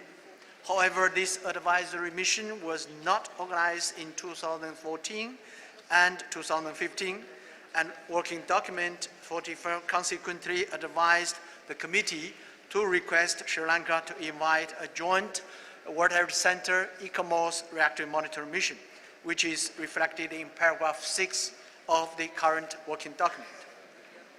Since the dispatch of the working document, the issue has become increasingly critical and pressing due to the deadline given by JICA on the portal project. In order to expedite the clearance process for the proposed port development, on 18th of May this year, the government of Sri Lanka invited the above mentioned ICOMOS advisor mission, which is now ongoing until 15th of July. The Sri Lanka authorities expressed their strong wish to host this advisor mission before the present session of the committee. So the World Heritage Center and ICOMOS were able to identify an ICOMOS expert who was available to carry out the mission from 11th to 15th of July, and the mission is currently ongoing. So in this context, the World Heritage Center and ICOMOS consider that the ICOMOS advisor mission is being hosted in compliance with the request made by the committee in earlier decisions, and therefore propose to remove paragraph 6 from the current draft decision, as it requests that the joint World Heritage Center ICOMOS reactor monitoring mission be invited by the state party. So the draft decision 40-7B 47 can be found in working document 40-7B on page 80 of the English version and page 82 of the French version. Madam Chairperson, ICOMOS will provide its comments. Thank you. Thank you very much. Representative of ICOMOS. Thank you, Madam Chair. Considerable progress has been made to assess and address the potential impact of the Galle port development on attributes which contribute to the outstanding universal value of the property. The port facility has been considerably reduced in size and will now only serve the tourist cruise market. While cruise ships are very large and highly visible, their presence is transitory and the conclusions of the Heritage Impact Assessment are generally positive. However, potential downstream consequences of additional development being encouraged by the presence of the new port are not addressed. The Heritage Impact Assessment also highlights the need for underwater investigation by diving survey so that maritime heritage is appropriately managed. The State Party has provided information on the integrated management system for the property, but some substantive management matters remain unresolved, including timing and funding for implementation of the system, the need for statutory changes, the management capacity of the Galle Heritage Foundation, and progress with revision of the property boundaries. A sustainable tourism strategy is needed to protect and promote the cultural values of the property and to deliver benefits for the local community. ICOMOS notes that the current advisory mission will address these matters and appropriate implementation of the port development project as part of the examination of the overall state of conservation of the property. Thank you, Madam Chair. Thank you very much. The floor is open for the comments of the member countries.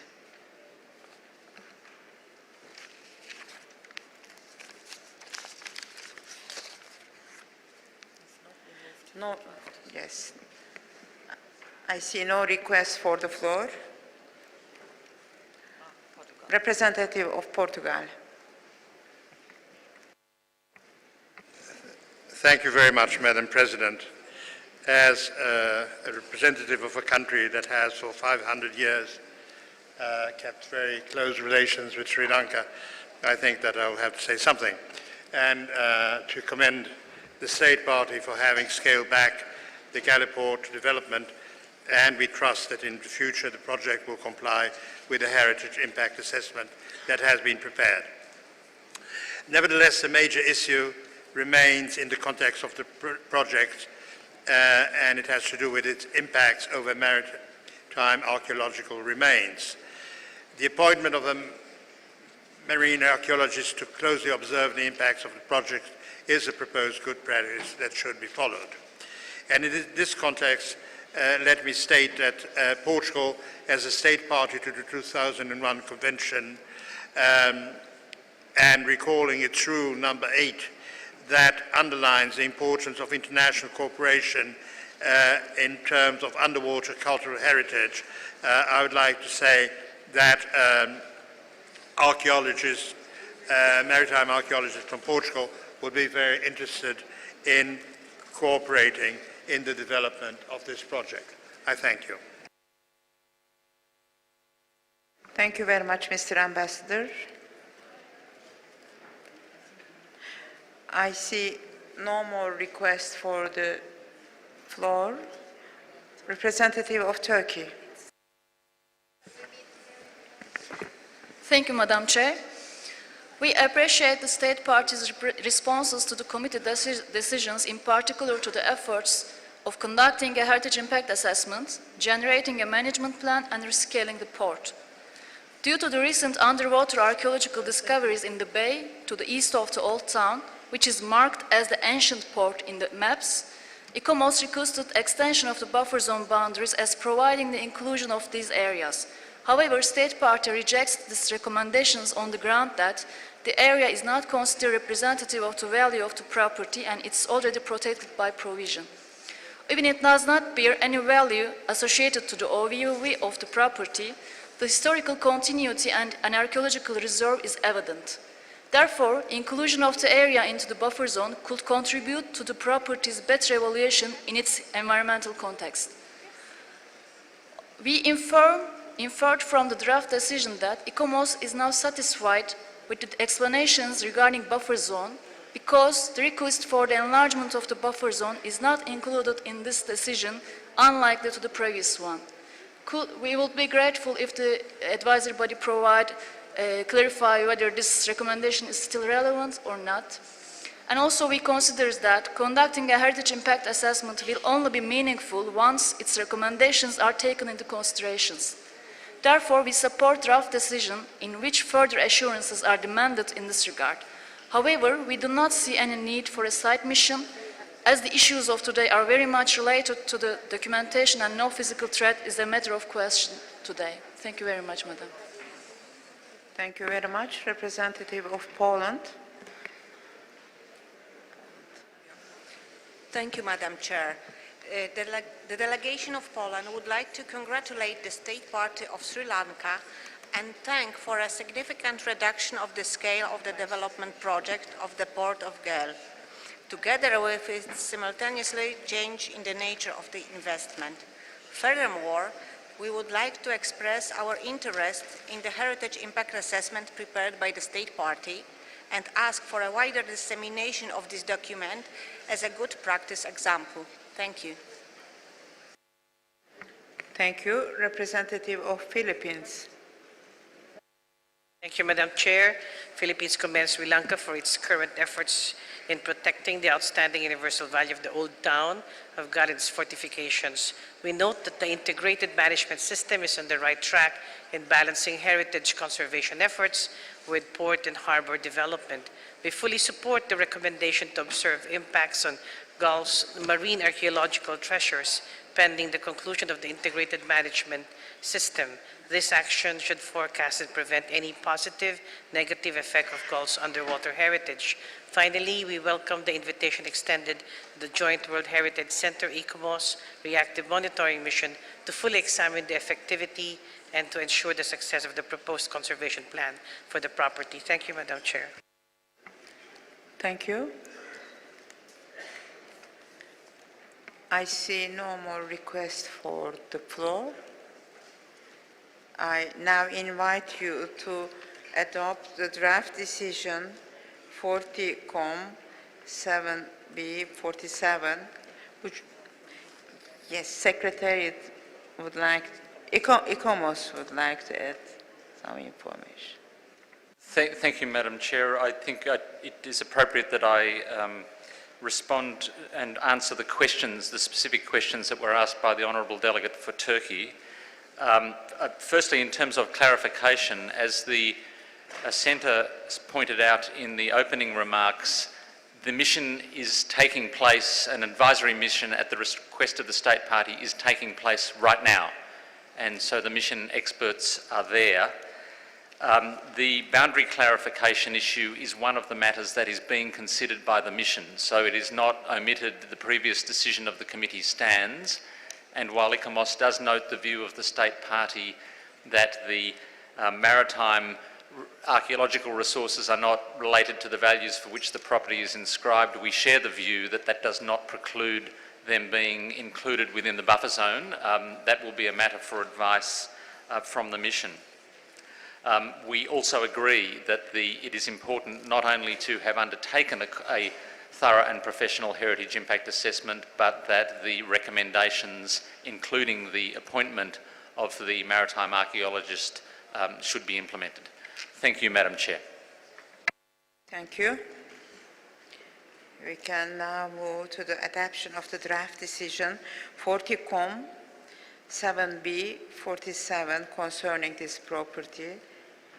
I would like to ask our rapporteur, Mrs. Jo, if she has received any amendments on the draft decision. Thank you, Madam Chair. I've received an amendment from the delegation of Vietnam regarding this property, and the first amendment relates to the advisory mission that is taking place right now. The Secretariat proposed to delete entirely paragraph 6 because it originally it was requesting the state party to invite a reactive monitoring mission, but Vietnam just changed the sentences acknowledging that the state party has invited an advisory mission concurrent to this current session of the World Heritage Committee.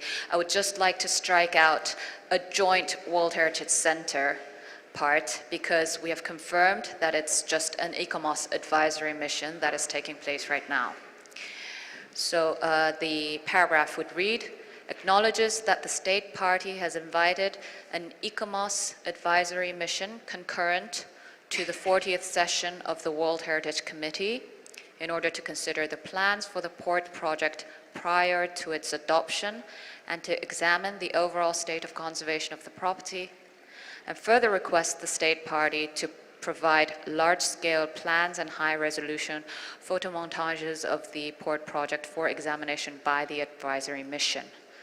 This is the amendment proposed by Vietnam. The next amendment takes place in the next paragraph. It's actually an addition.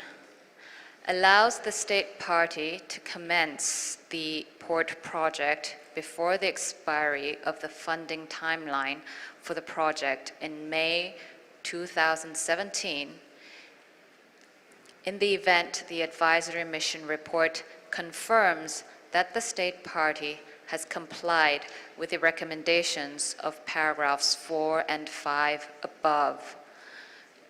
This is a new addition to the original draft decision, and these are all the amendments that I have. Thank you. Thank you very much, Mrs. Zhou. Is there any objection or comment on the proposed amendments and the draft decision?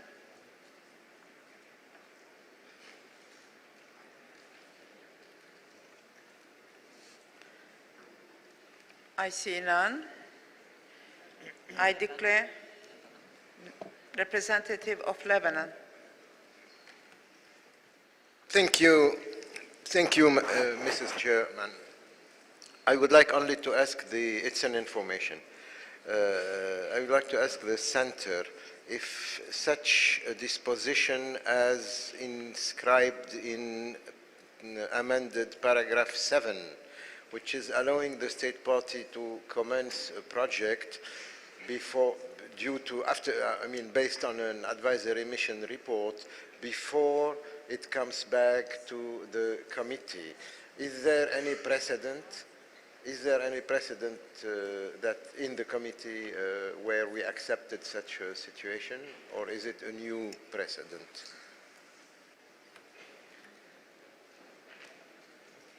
Dr. Rosar.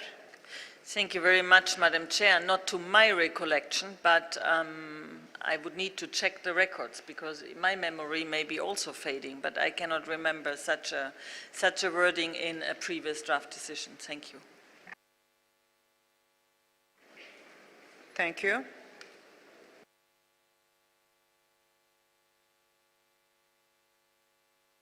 Representative of Philippines. Thank you, Madam Chair. I'd just like to ask a question through you, whether it be answered by the state party or by anyone else. It's about the question of I just want to find out what is the words expire and item 7, paragraph 7, expiry of the funding timeline. May we be enlightened on what this means? Thank you.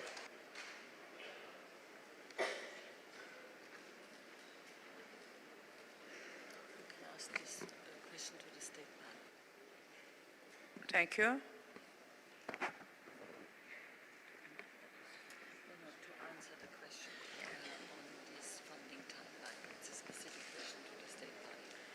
May I invite the state party to answer this question? Thank you, Madam Chair. For the port project, the funding, the JICA funding timeline is going to expire in May 2017.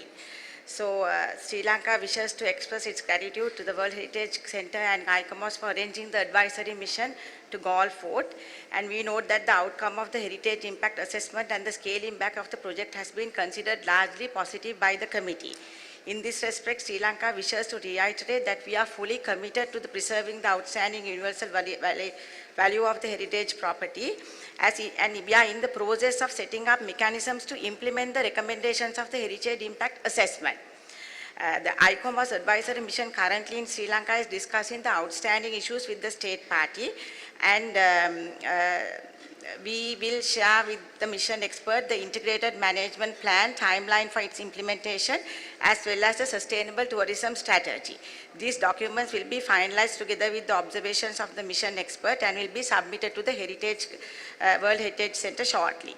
But in view of the economic potential this project offers for the country at large and the need to adhere to the international donor deadline, the JICA deadline of May 2017, Sri Lanka hopes that early approval be given to commence the port development project in its scaled down form.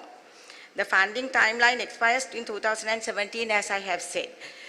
So because if the decision is delayed, there will not be the funding timeline open for the project to be continued, and the heritage impact assessment has already been given, and the committee has acknowledged that it is largely positive. So in this context only we are asking that whether approval could be given for the development work to go ahead, because by the next session, the funding timeline will be expired. Thank you. Thank you. Representative of Lebanon. Thank you, Mrs. Chair. We understand very well the concerns of Sri Lanka about the funding timeline for the project. However, maybe the terms or the formulation of this paragraph 7 is not very adequate.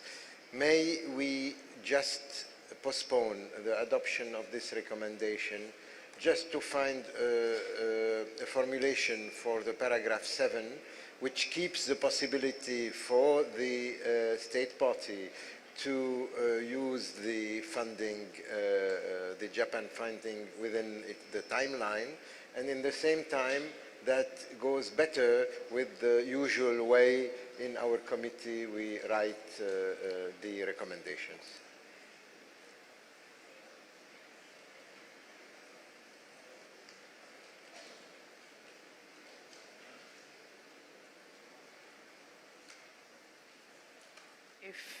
If it is acceptable for the committee members, then we can go along the line of the proposal of the representative of Lebanon and bring the draft decision tomorrow morning again.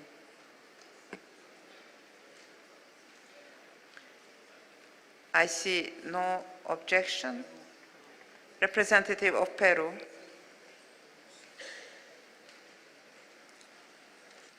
Gracias, señora presidenta. Creo que la propuesta del Líbano se refería exclusivamente al párrafo 7. El párrafo 7 es el que lo postergaríamos para hacer un ajuste de la redacción, pero podríamos aprobar el resto de la resolución. Gracias.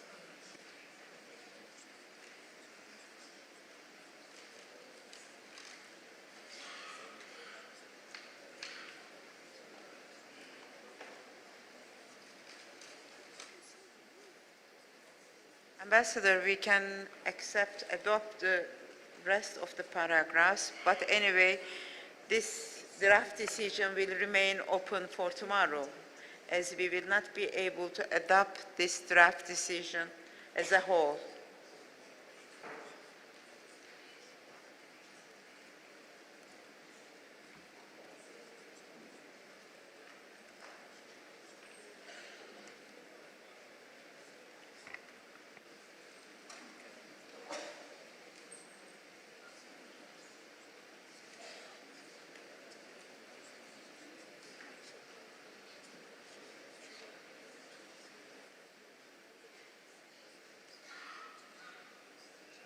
Representative of Peru. Muchas gracias, señora presidenta. Entonces, la decisión que estaríamos adoptando es la siguiente. Registramos el acuerdo sobre el conjunto del proyecto, sobre los diversos párrafos del proyecto de decisión con las modificaciones que hemos acordado. Queda pendiente el párrafo 7 y el día de mañana, cuando aprobemos el párrafo 7 con una nueva redacción, procedemos a adoptar el párrafo en su conjunto formalmente. Ese sería el sentido del ruling respecto de esta decisión. Gracias, señora presidenta.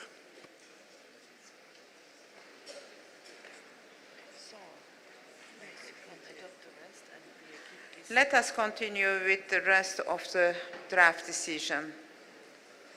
Paragraph 7 will be redrafted.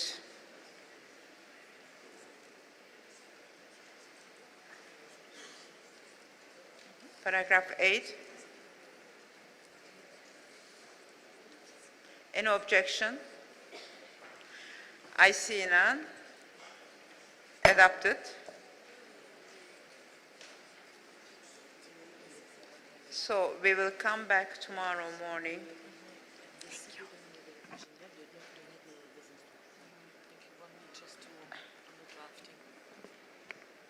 Madam Röster, you have the floor. Thank you very much, Madam Chair. We searched through our database and we found a similar decision which actually concerns the Douro Valley for a mission which I had it myself, so you see about the memory. So with the rapporteur, we give her that drafting. Sorry, Lebanon, you see that's the issue with memory. So we will give that to the rapporteur and we do a similar drafting and bring just this paragraph back tomorrow morning with your permission. Thank you. Thank you very much.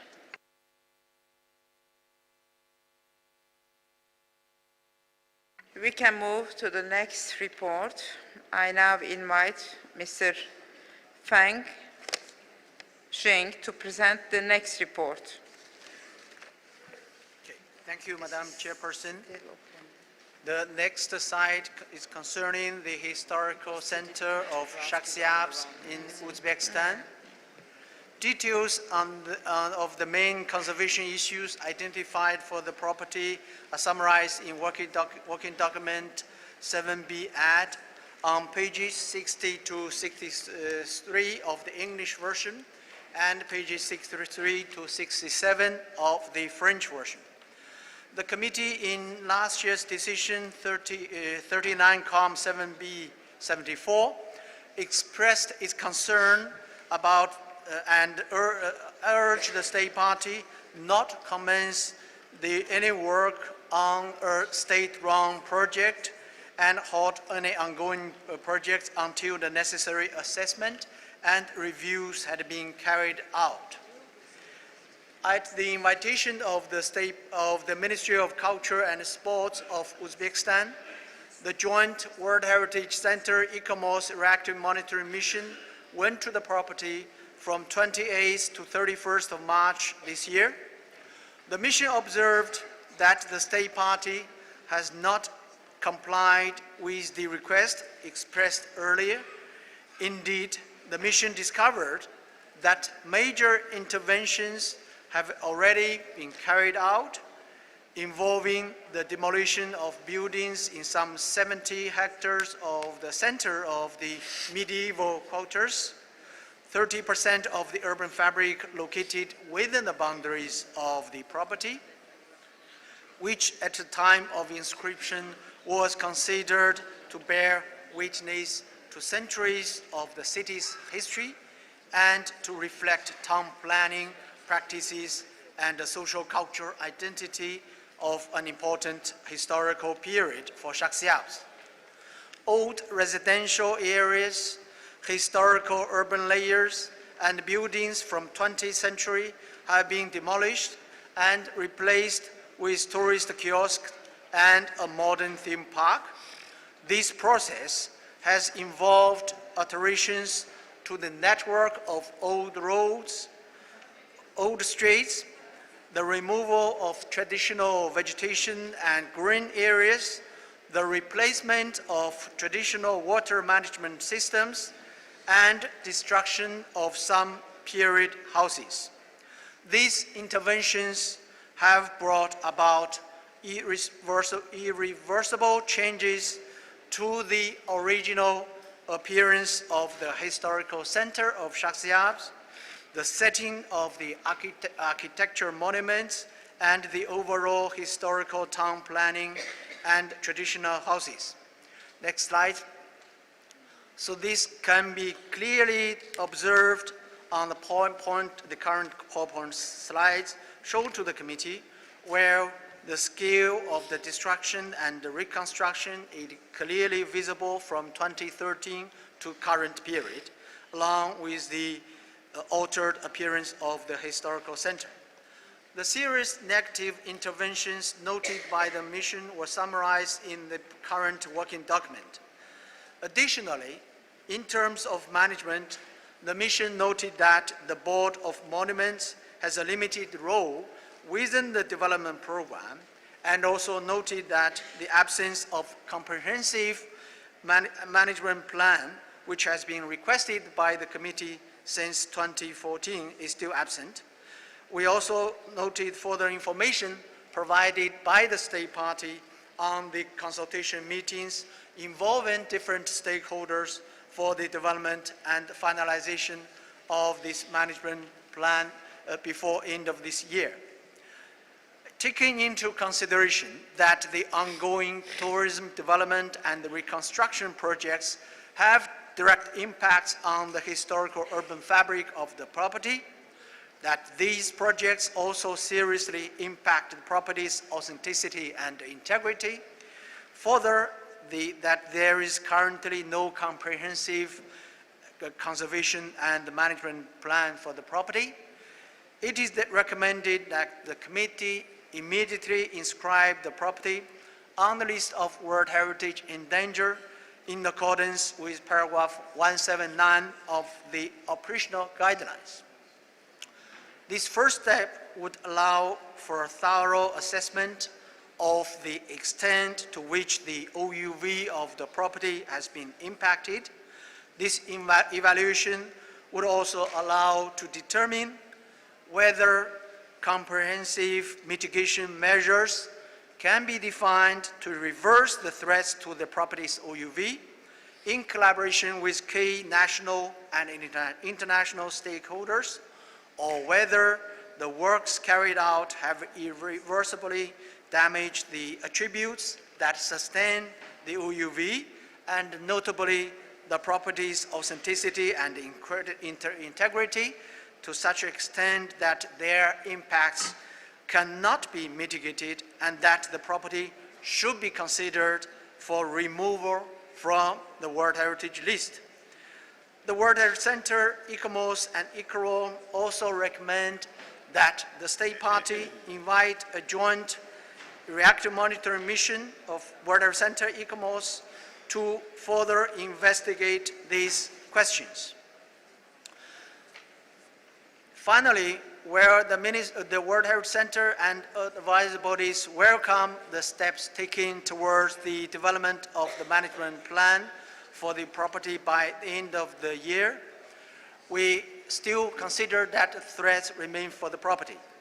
The Minister of Culture and Sports of Uzbekistan sent a letter to the Director of the World Heritage Center on 5th of July, indicated, amongst others, the state party confirmed that all reconstruction works carried out within the 2014-2016 state program has been halted in April this year, and welcomes the reactive monitoring mission recommended by the committee. Madam Chairperson, dear committee members, the draft decision 40-7B48 can be found in working document 7B add on page 62 of the English version and page 65 of the French version. With your permission, Madam Chairperson, ICOMOS will now provide further comments on this property. The state party representative is also present in the meeting room. Thank you. Thank you very much, Mr. Zheng. I give the floor to the representative of ICOMOS. Thank you, Madam Chair.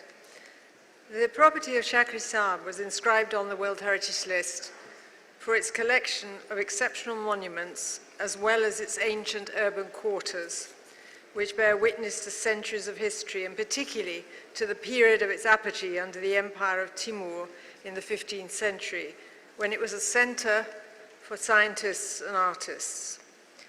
The nomination dossier set out authoritatively the value of the city as a whole and of its planning and of its urban dwellings. Just to highlight a few of the phrases used. It stresses that there are no analogues for the city in the whole of Central Asia or the Islamic world. On its planning, the divisions of the city reflect the Timurid planning structure, and the main street still connects the two Medinas at either end. And of the urban buildings of Shakhrisabz, they are seen as more important as a group than they are individually. Centuries of tradition are expressed in the Mahala-style dwellings, many constructed in Timur's time, and they encompass traditional technology and the school of what they called folk creativity. So it was not just the monuments that were seen as outstanding and were put forward for inscription and were accepted, but the urban planning that reflected Timurid structures and very clearly in the urban structure. The old city, confined within its walls, survived while new development took place outside the walls. At the time of inscription, what we had was a remarkably intact, mainly 15th century town, possibly the only one in Asia that displayed this extraordinary combination of major monuments and a coherent ensemble of traditional houses that reflect long-standing and distinctive craft traditions.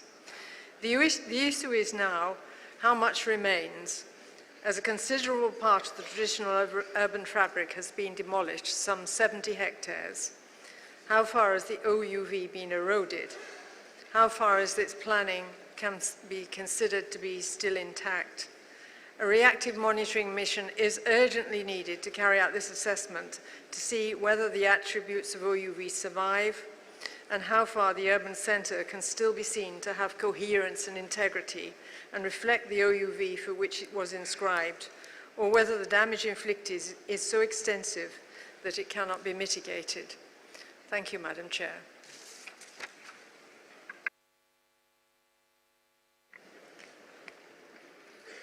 Thank you very much.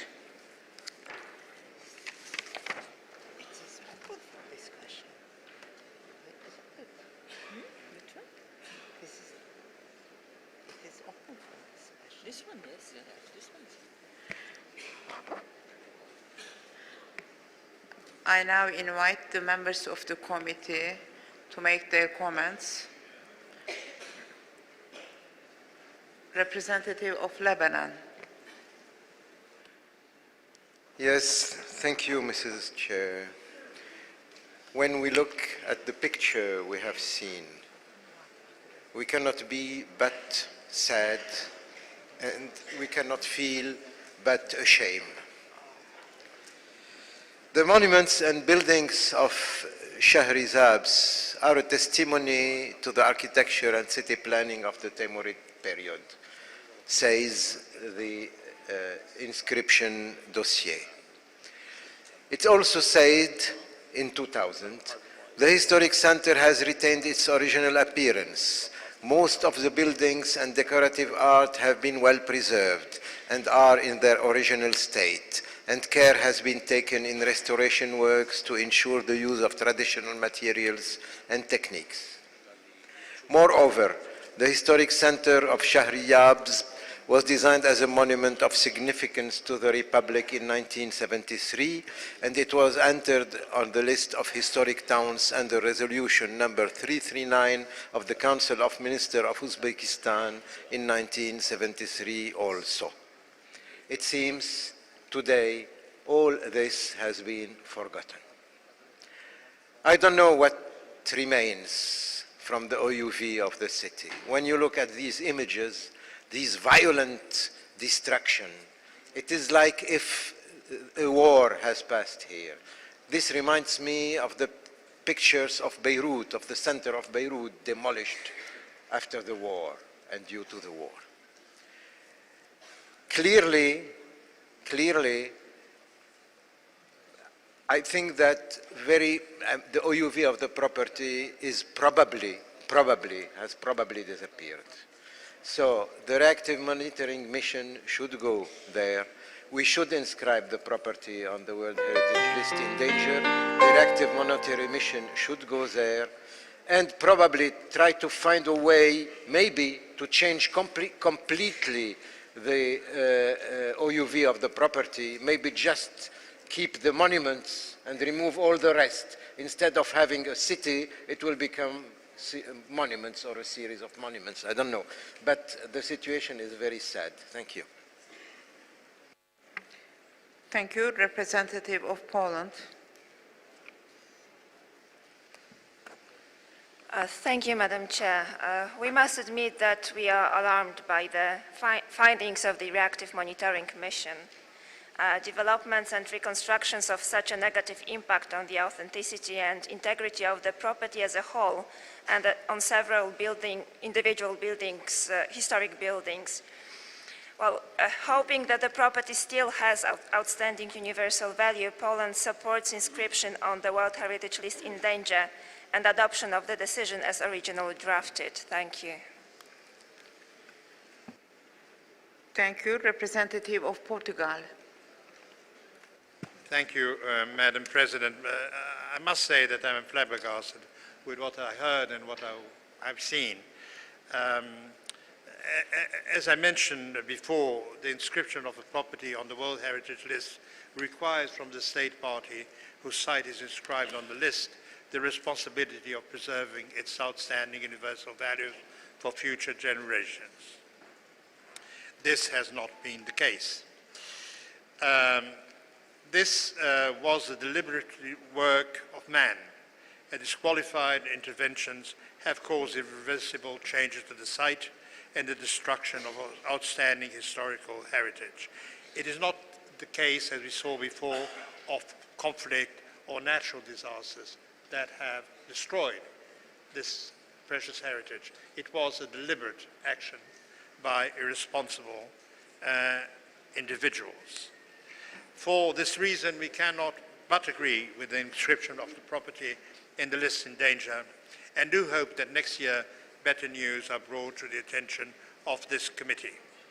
In the meanwhile, we encourage the state party to fully cooperate with the advisory body to expedite all measures that are required to redress the situation and ensure an adequate preservation of the site of what is left of it. Thank you very much. Thank you very much. Representative of Finland. Thank you, Chair. Among the state of conservation items proposed for discussion this year, this is one of the most alarming cases not related to a conflict situation. The massive changes in the city's core reported by the Joint Reactive Monitoring Mission almost speak on behalf of delisting the property from the World Heritage List. However, let the in danger listing of the property be the first step to allow for an assessment of the overall threats to the outstanding universal value of the property. At this point, it is not even clear whether comprehensive mitigation measures can be defined to reverse these threats, or whether the works carried out have irreversibly damaged the attributes that sustain the outstanding universal value. Finland fully supports the views of the World Heritage Center, ICOMOS and ICRAM, and thereby also the draft decision. Thank you. Thank you. Representative of Republic of Korea. Thank you, Madam Chair. It is deeply regrettable that the development projects undertaken has affected the property to such an extent that we even consider the possibility of deletion from the World Heritage List, according to the draft decision. We ask the state party if the development projects have a prospect of being halted. Thank you. Thank you. Representative of Kazakhstan. Thank you. Madam Chair, the delegation of Uzbekistan is represented today by the Minister of Culture, and we think this is a clear proof of the fact that the state party fully realizes the seriousness of situation around the historic center of Shakhrisabz. As we heard, all the reconstruction works of the sites were halted and the reactive monitoring mission took place only in March 2016. We think the state party needs time to fully implement all its recommendations.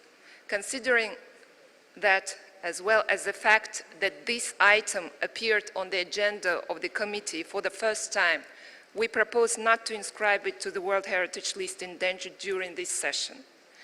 At the same time, at the end of the draft decision, we would like to add the wording about the possibility of inscription of this site on the endangered listing, should the potential danger of the property is confirmed by the next session of the committee.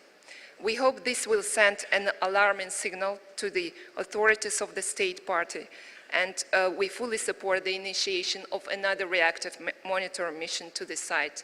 And our suggestion is maybe to give the floor to the Minister of Culture of Uzbekistan to make a statement. Thank you.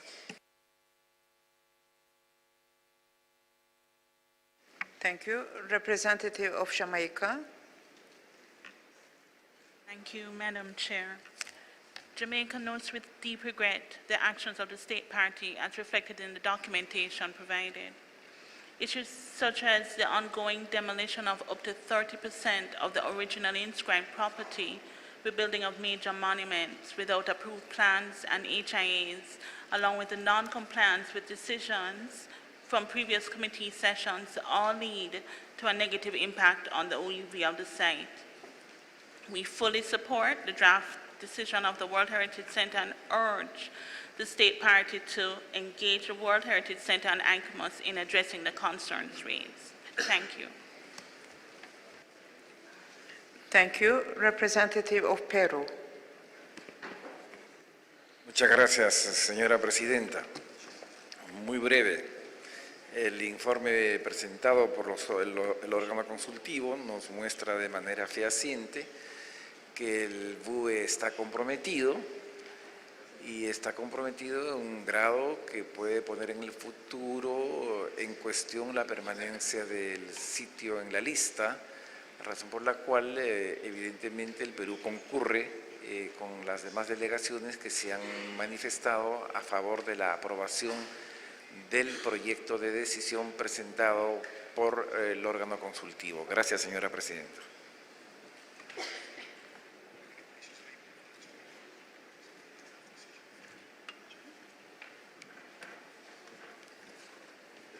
Thank you very much.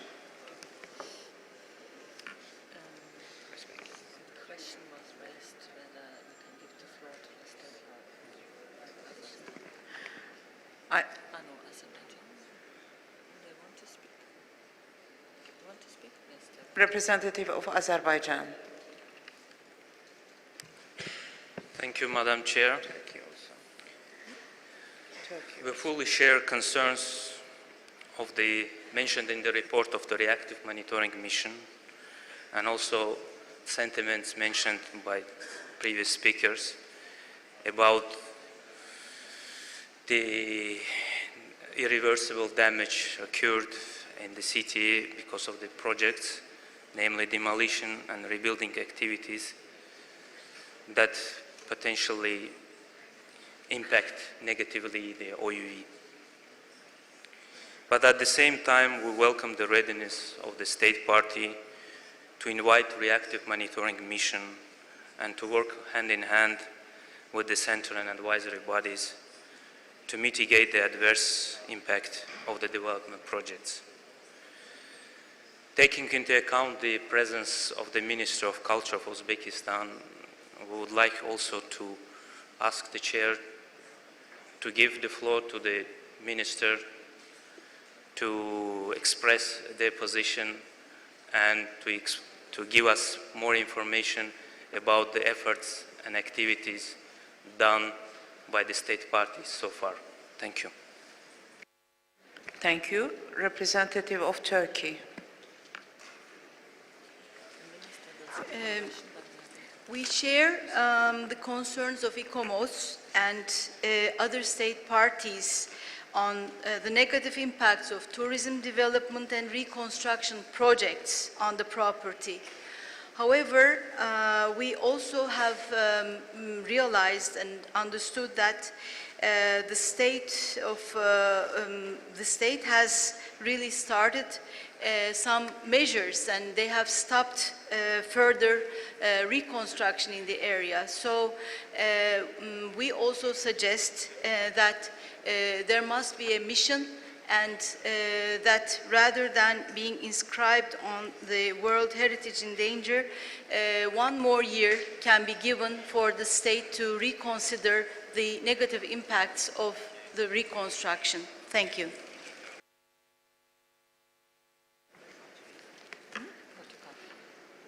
Thank you. Representative of Portugal. I'm sorry, Madam President, to come back to this issue, but it is again a matter of the credibility of this committee and of its member states. We have seen and we've heard that the place is severely destroyed, to say the least. And then we'll still have the cheek to say that it's not in danger. We will be the laughing stock of the international community. I do not doubt it. So let us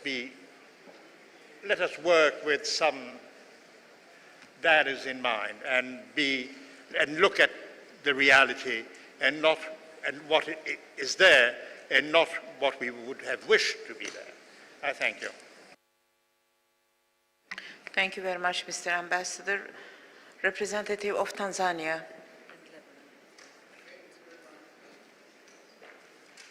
Thank you very much, Madam Chair.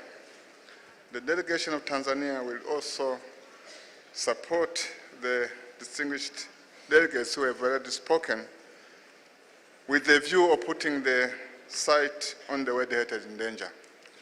This is another situation where we see development being a disaster to the World Heritage sites. What we read and what we have seen from the photographs is a disaster.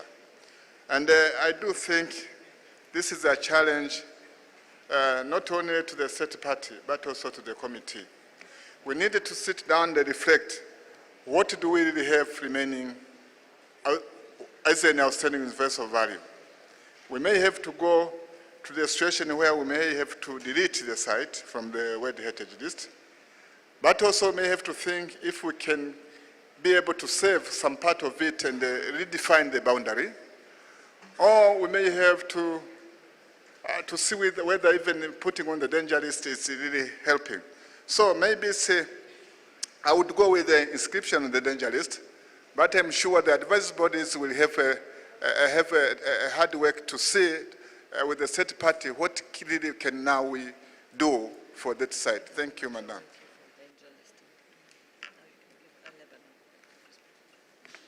Thank you. Representative of Lebanon. Thank you, Mrs. Chair. I'm sorry to take the floor again. It's just to say that we strongly support what the distinguished ambassador of Portugal says. I mean, it's not possible that the committee continues to, just like this, to say, well, let's postpone, when dramas like what we have seen here are being done. Politics is something, but heritage is something else. And in our case, it's heritage that is basic and not politics. If you want to be friend with everybody, if you want to be friend with governments, this is very good. But the friendship between governments is outside this committee. This committee works only on protecting heritage. Thank you.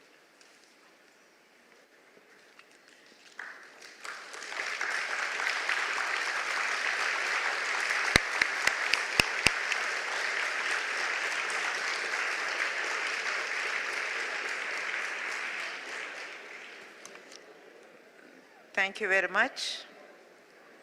I see no more requests from the members of the committee for the floor. That's why I would like to invite Minister of Culture of Uzbekistan, the state party, to take the floor. The ministers will speak in Russian and the interpretation will be provided. Minister, you have the floor.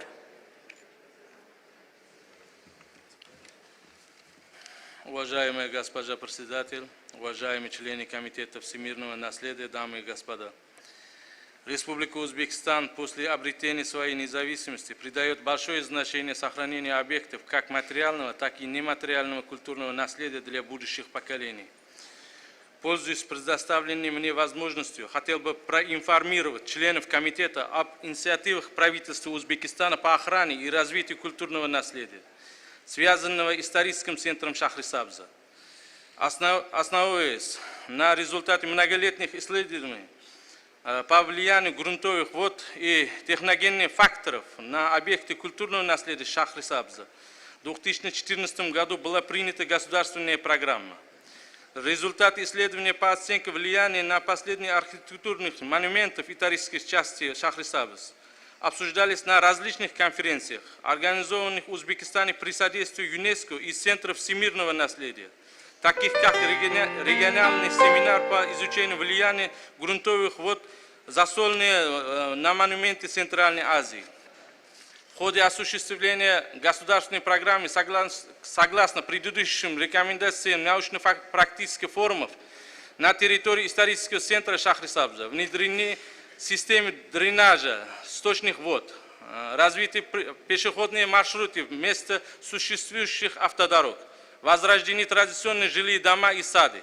В настоящее время строительные реконструктивные работы на территории исторической части Шахрисабза в рамках государственной программы комплексных мер по развитию и реконструкции Шахрисабза были приостановлены. В подтверждение моих слов позвольте информировать, что в ближайшие дни правительством Республики Узбекистан будет утвержден порядок осуществления государственного надзора по реализации больших реставрационных работ в объектах, включение как в список мирового наследия, так и находящихся в предварительном списке Узбекистана. В заключение принимаю во внимание, усилие и большое внимание Республики Узбекистан в данной сфере. Просим Комитета всемирного наследия ЮНЕСКО исключить 6-й пункт из проекта решения относительно внесения исторических центров Шахрисабза в список мирового наследия, находящихся под угрозой. Спасибо, благодарю за внимание.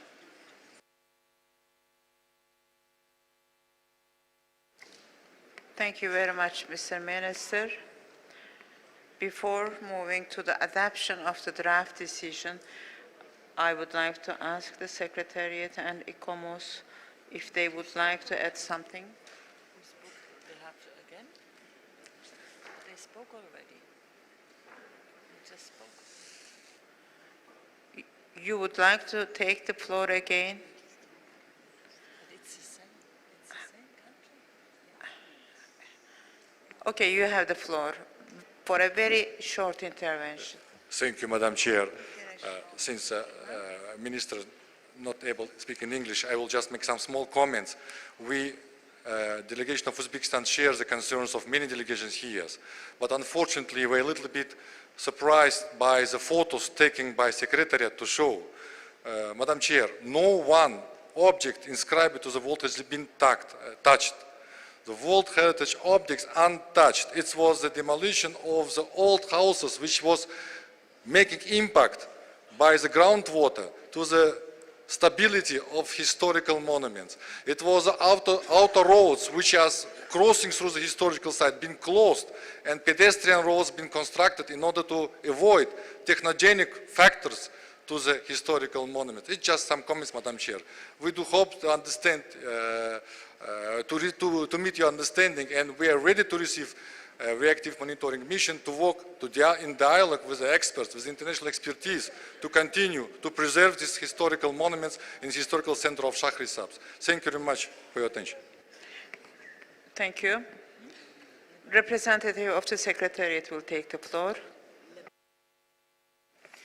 Thank you, Madam Chairperson. Just a very brief clarification on this, because the image shown on the slides is contained in the mission report, also be sent to the State Party for comments. So far, we didn't receive any factual information comment by the State Party.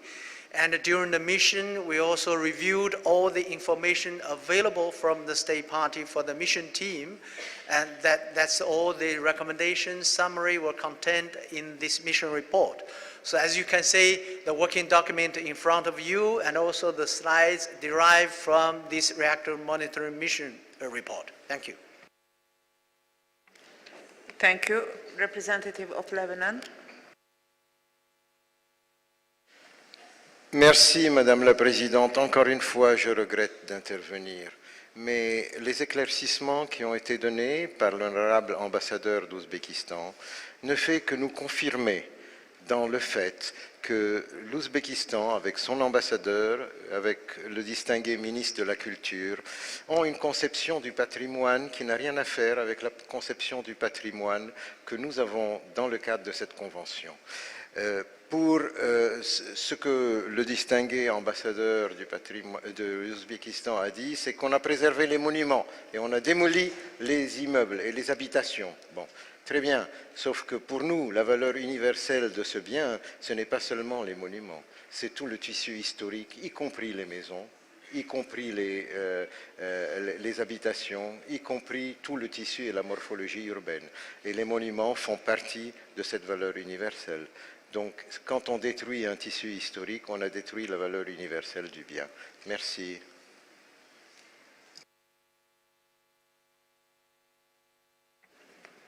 Thank you. We can now move to the draft decision 40Com 7B48 concerning this property. I would like to ask our rapporteur if she has received any amendments on the draft decision proposed. Thank you, Madam Chair. We have received a draft, an amendment to the draft decision from the delegation of Kazakhstan. And the amendment takes place in paragraph 6, where we delete the original proposition to inscribe the property on the list of World Heritage in danger. The amendment goes on at the end of the original draft decision by including the sentence reading, with a view to considering, in the case of confirmation of the ascertained or potential danger to the outstanding universal value, the possible inscription of the property on the list of World Heritage in danger. This is the only amendment that I have received, and that is all. Thank you. Thank you. Representative of Finland. Thank you, Chair. Finland supports the original draft decision. Thank you. Thank you. Lebanon. Merci, Madame la Présidente. Le Liban appuie le projet de décision initial.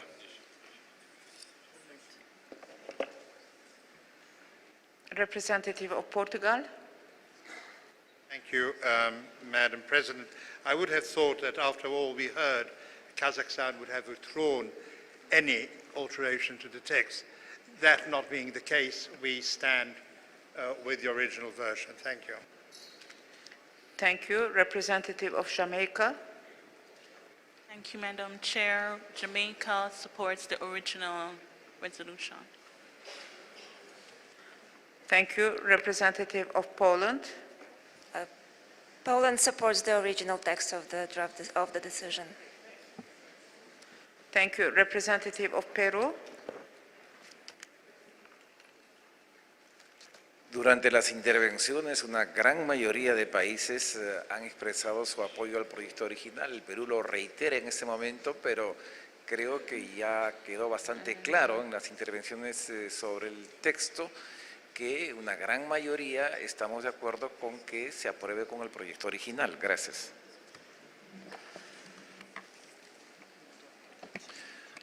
Thank you very much, Ambassador. So that is the case. There is a large majority in favor of the original text.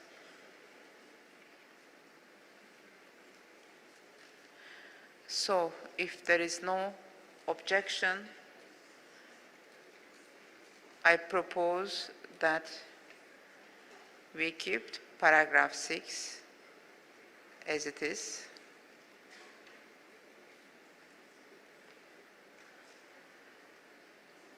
And concerning the last paragraph, can we see that?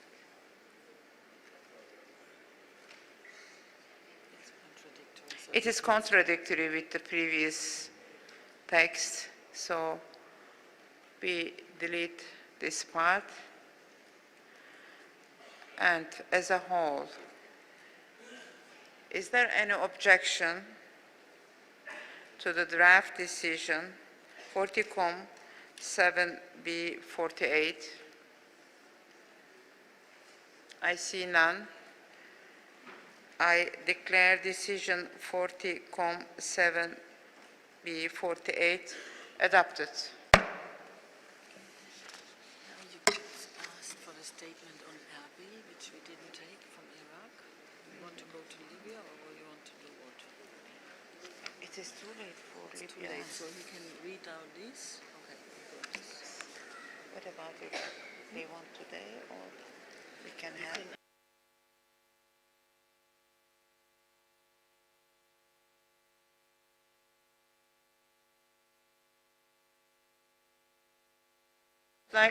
I would like to invite Mr. Fang Jing to read the list of the cultural properties inscribed on the World Heritage List and located in the Asia-Pacific region, for which the reports are proposed for adoption without discussion.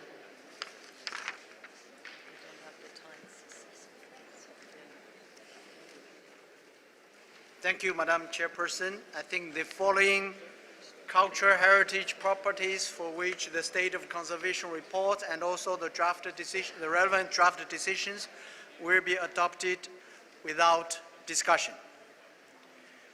30, the Asian Building Complex in Wudang Mountain, China. Historical ensemble of the Potala Palace, Lhasa in China. Temple and cemetery of Confucius and the Kong family maison in Chifu, China. The Grand Canal in China.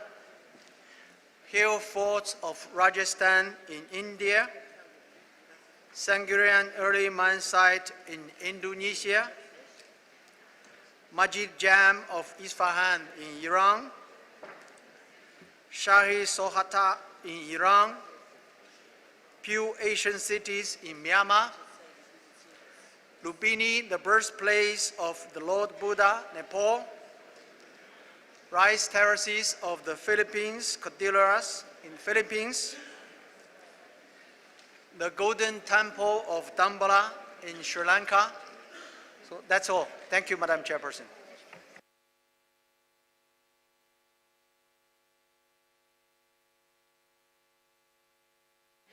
Thank you very much. If there is no objection from the Committee on those State of Conservation reports, I declare the decisions read out adopted.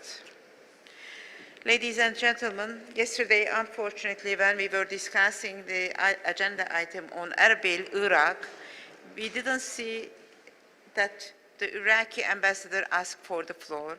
That's why, with your permission, I would like to give the floor to the Iraqi ambassador. Ambassador, you have the floor. Thank you. شكرا السيد الرئيس.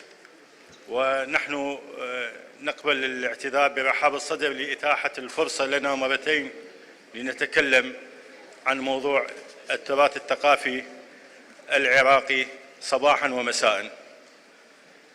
والشكر موصول أيضا إلى الآيكوموس لتقريرهم القيم وإلى مركز التراث العالمي في اليونسكو على المتابعة لموقع قلعة أربيل. الامتنان والتقدير إلى كافة الدول التي قدمت مداخلاتها أثناء عرض التقرير، وأخص بالذكر لبنان، الكويت، تركيا، بولندا، البرتغال، كوريا وتونس، والتي هي داعمة ومشجعة لنا. كما يسعدني أن أطمئن السيدات والسادة أعضاء لجنة التراث العالمي وكافة دول العالم الأعضاء في اليونسكو بأن قلعة أبيل أصبحت بعيدة جدا عن المخاطر التي تهدد المنطقة من قبل الإرهابيين، وذلك بفضل الدعم الدولي والتحالف الدولي. كما أود أن أبين بأن الحكومة العراقية وحكومة الإقليم مهتمة جدا بأعمال الحفظ وملتزمة به، وتعمل بخطة الإدارة والصون المثبتة، وتعمل بالتنسيق مع مركز التراث العالمي ومكتب اليونسكو العراق. وإن التقرير الذي سيتم إرساله في بداية عام 2017 سيوضح تفصيلياً إجراءات التنفيذ، وإنه بالرغم من انشغال حكومتي بمحاربة الإرهاب والعمل على هزيمته والقضاء على داعش التي تعمل على نشر الإرهاب وتحطيم التراث العراقي، فإن الحكومة العراقية بنفس الإرادة والهمة تعمل على الحفاظ على الإرث الحضاري والتراث الثقافي العراقي، وتسجيل المواقع التراثية والثقافية لبلاد الرافدين ميسوبوتاميا، لأنها تؤمن بأن هذه المواقع تخص الإنسانية جميعاً وليس العراق فقط، وتعمل على إعادة الحياة الاجتماعية لمنطقة قلعة أبيل والحفاظ على قيمتها الاستثنائية. وإننا لدينا الإرادة والعزيمة والإصرار على تنفيذ كافة الملاحظات المثبتة والأخذ بها. شكراً سيد الرئيس.